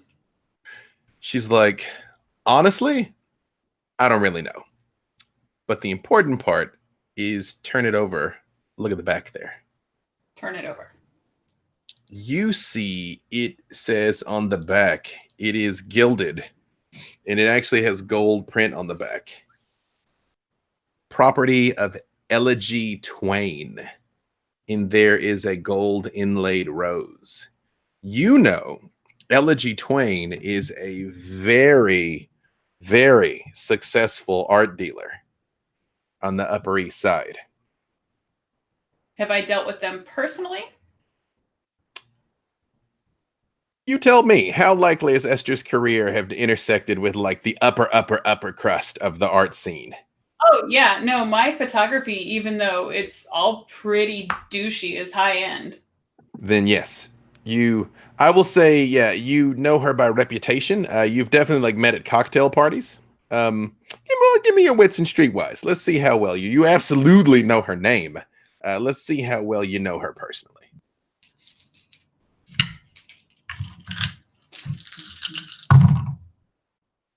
Oh my god, that's going to be another willpower. You're like, "I said I'd bury that bitch." Yes, you've spoken at cocktail parties. It's one of those things that it's like, you know, if you see each other in the room, you'll take the time to come over, you know, how are you? How are things? You do know she's a toreador. Okay. And as you're sort of like flipping through this book, you see also there's blood on the edges of it. Esther, fresh blood. Okay. None of the names look super familiar right out of the gate. Nope. Okay. Actually, give me a different wits and awareness as you sort of thumb through it. 4 again. As you kind of go through it, yeah. Every once in a while, you know, you're like, "That guy buys some paintings for me." You know, okay, flip. Oh, you So know, it's sort of my circle-ish. it is a wide. Again, there's dozens, maybe hundreds of names. Okay, but I recognize a couple. Okay. Yeah. Mm-hmm. As you like flip, but there's no pattern in what you rec. You're like, "No, I know that guy." Okay, you know, like flip. You know, well, that girl's a concert promoter. Cool. You know, the ones that you do recognize, they are all fairly well-to-do people, though. They are accomplished in something. Yes. You said this was just left for you? It was how to say this, liberated from a crime scene earlier today. I'm not gonna bullshit you. I assume you know about the whole laundromat thing, right? I've looked at the folder, I guess. But Apparently, that slid under the desk there got pulled out of somebody's hands. Rigor mortis. It's the and she sort of like points to the stain on the bottom. Okay. All right. This is helpful. Do you mind if I hold on to this? She just sort of smiles for a second and she goes, "Remember to tell them I did you a favor." And she sort of like in your hand kind of like turns it over and like taps Elegy Twain's name. And she's like, "That's who you want to talk to." Yes. I think I'm probably overdue for an appointment anyway. This will work out well. Any other strange behavior? Have you seen anything that doesn't make sense? Is Memphis? I mean, you said, "Is there anything stronger than me?" The reality is, I see stuff stronger than me every night, and plenty of stuff that I could break in half. It's all a scale, it's all relative. But yeah, there's some shit in Central Park. There's some of the lupines there.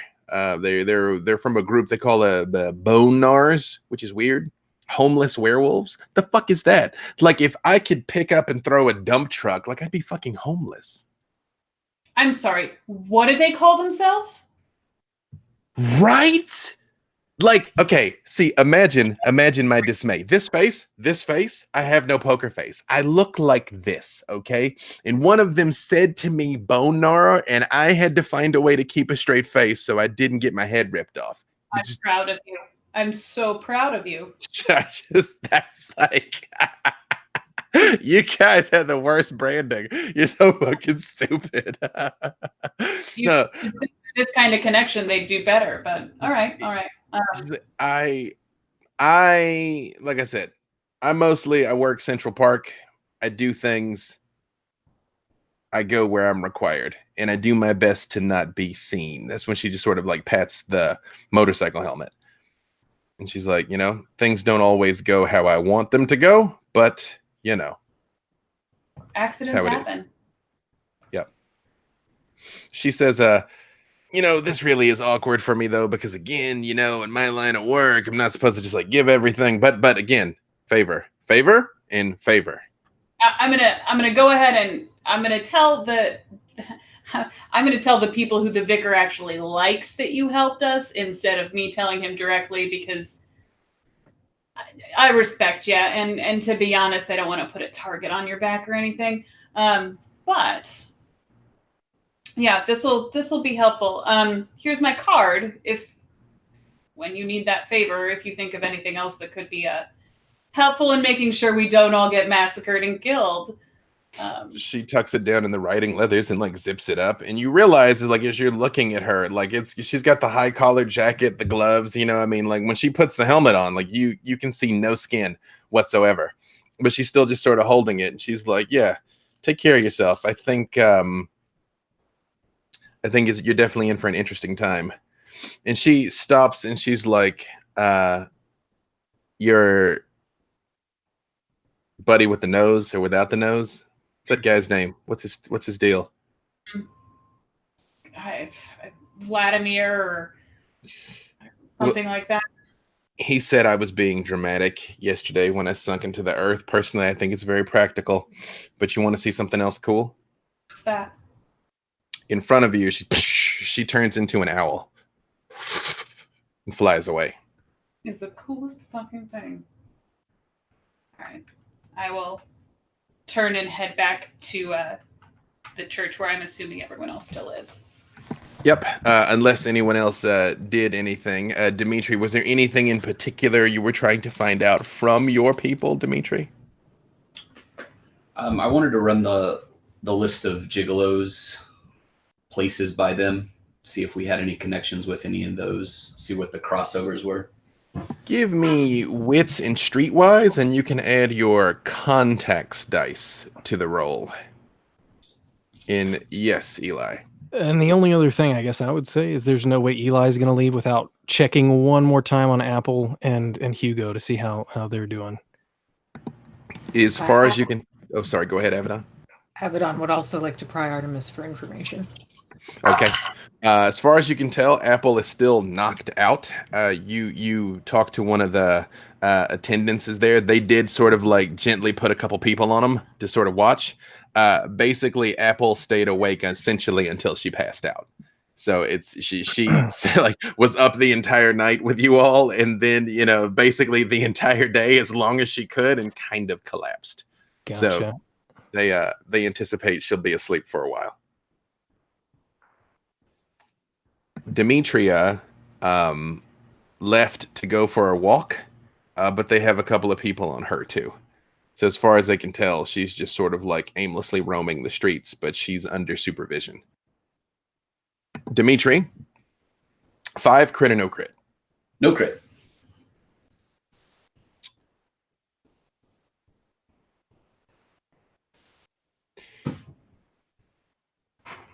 I've come to discover over the course of doing this that apparently I cannot do a prolonged Russian accent, but here we go. We're about to dive in again and try this.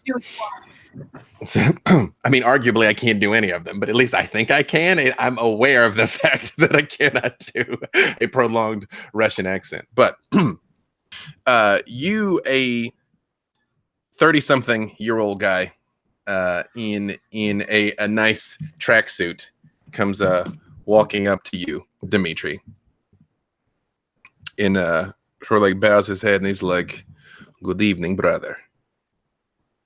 You have questions, da?" Da.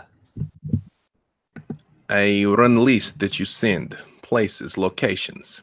Yes, we do business. We have we make delivery there on occasion. Like people type delivery on occasion. Sometimes we pick person up, place 1, take place 2. Sometimes we grab person out in street, bring back. Da. But none of the drugs. These not ours. He sort of like scratches for a second, and he's like, yeah. I've been authorized to share with you piece of information. Important thing. What do you know about circulatory system? I have knowledge of this little. Give me your wits and streetwise, Dimitri. Let's just see how much you do know.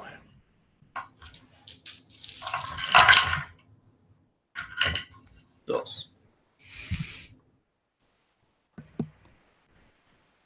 He says, I think he's not type of thing you would find palatable. But there is group, kindred, rich, influential, Vintru, Toreador types, but whoever can pay can has, yes? They collect unique kind, special blood, special order. They get. He's like Fight Club, but without the fighting. So like a stupid Fight Club, da? This is. I did not know that our organization dealt with this. Thank you for this knowledge, brother.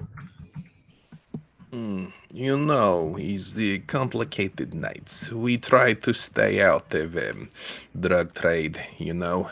We like to stick to other vices, you know, gambling. Never go wrong with this. The bookmaking and collecting debts, which you, brother, are a legend for. And you honor me with this conversation. But yes, on occasion, we do the deliveries. It could be difficult to get access to. You must know someone who knows someone types thing. Yeah.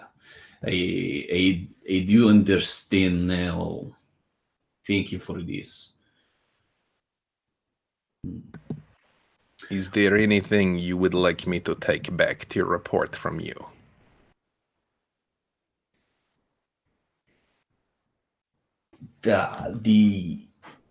incident further there north. My face may have come up there. I was not working under family. This was independent information and job. We receive report you were doing work for the vicar, yes? Da. He assured me that it had been cleared. Da. What do you make of all of these, brother? I mean, the faith, yes, is important, but these outsiders.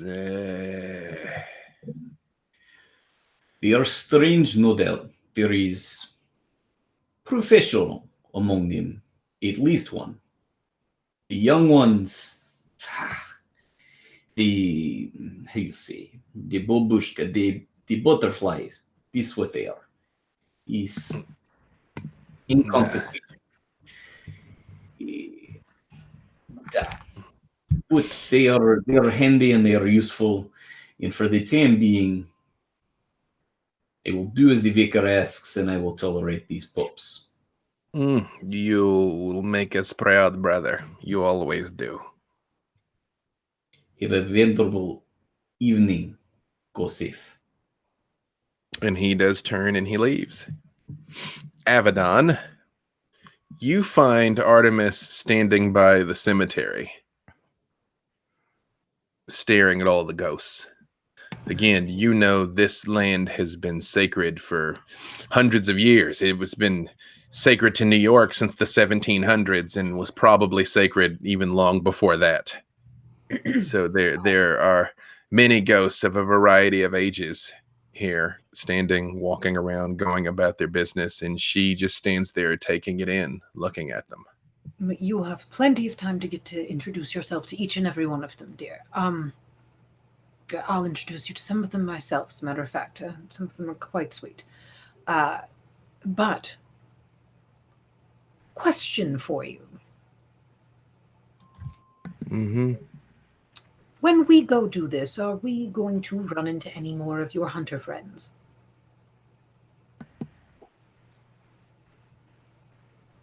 Maybe. They were on to some of you. Presumably they're on to all of you now. What can we do to stop that?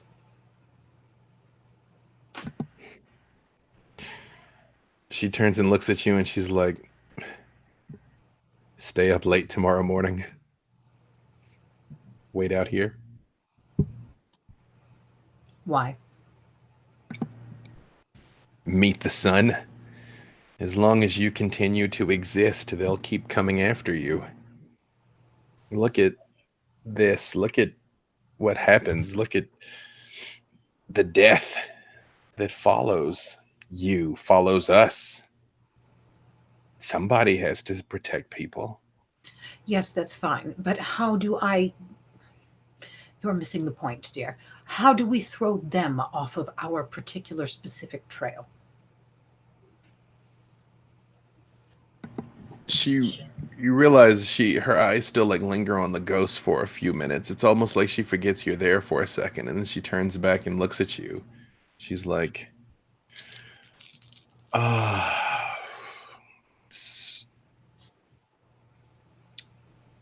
didn't actually have anything on you.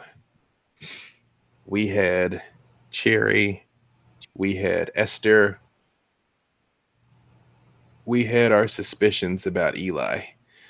There's been 4 Eli Deckers over the past few generations running that particular family foundation.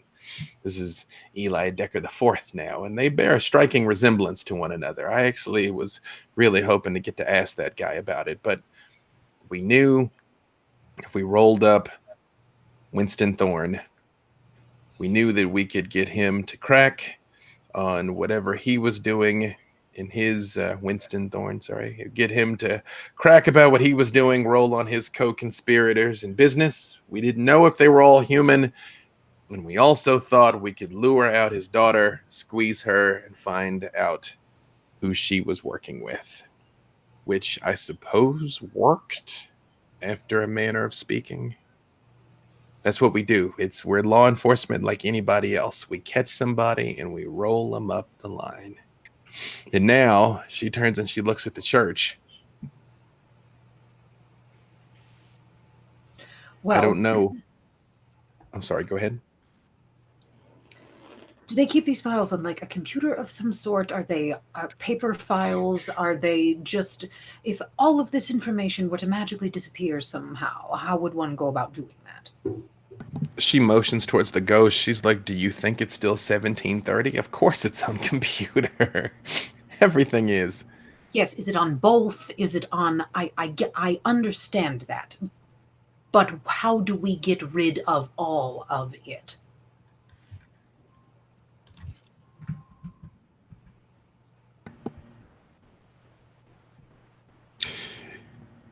If I call in, if I report back tonight, if I report back regularly like I'm supposed to, theoretically, my IDs and access codes will stay live. You get somebody who's good with computers, maybe I can get you into one of the facilities, get you to one of the mainframes, and they can hack or whatever it is they do. I don't know. I'm not the... See, well, I'm very good with computers, but I'm the only one that seems to be under the radar, and I don't want to risk that. So let me do a little bit of digging around and see if I can find someone else in my stead that you could maybe take in there to wipe all the files. How do you do this? Like, you're young, hot, good with computers, and like this, and she points to the church. She's like, this, like, Dark Shadows shit. I don't understand it. Like the vicar was like something right out of Bram Stoker, and then Eli is like a gumshoe, like fucking Chinatown, and then Esther and Cherry are like something out of a CW show. It's like everything is. You were a hunter, correct? So you know. There's a reason for everything. You've been in the right place at the right time several times, and also in the wrong place at the right time several times. But everything has its purpose. I do this because I am fulfilling my purpose. There's balance everywhere in this universe. I am doing my part. Just as you were trying to fulfill yours before. I don't even know where I fit into all of this anymore.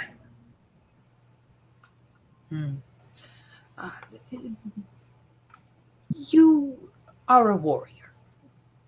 You always have been. You always will be. And now you're better at it.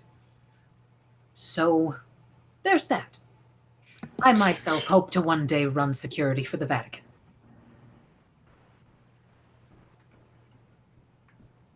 And she turns and looks at the church, and then she looks back at you. She's like, no. Oh, yes. But you think of all the information I could get out of there. So much hidden. Then, with respect, as soon as I get to a drop point, I'll report in so they don't report me as KIA in the operation last night. At least keep that door open. Yes. I should teach you one thing before you go. It's a thing that we can do. You have to channel your blood, your inner beast that you have now. And if you do a thing that we like to call the rouse, you can get the blush back in your cheek and look a bit less dead when dealing with them. Keep the beast. Is that why, like, earlier, right before I bit that woman, it sounded like you were talking to me, like telling me to bite her? Yes. That's why I didn't understand why you were like, why did you do that? I'm like, you told me to do it. I heard you tell me to do it. You know, you should be thankful. My voice is much more pleasant than the vicar's.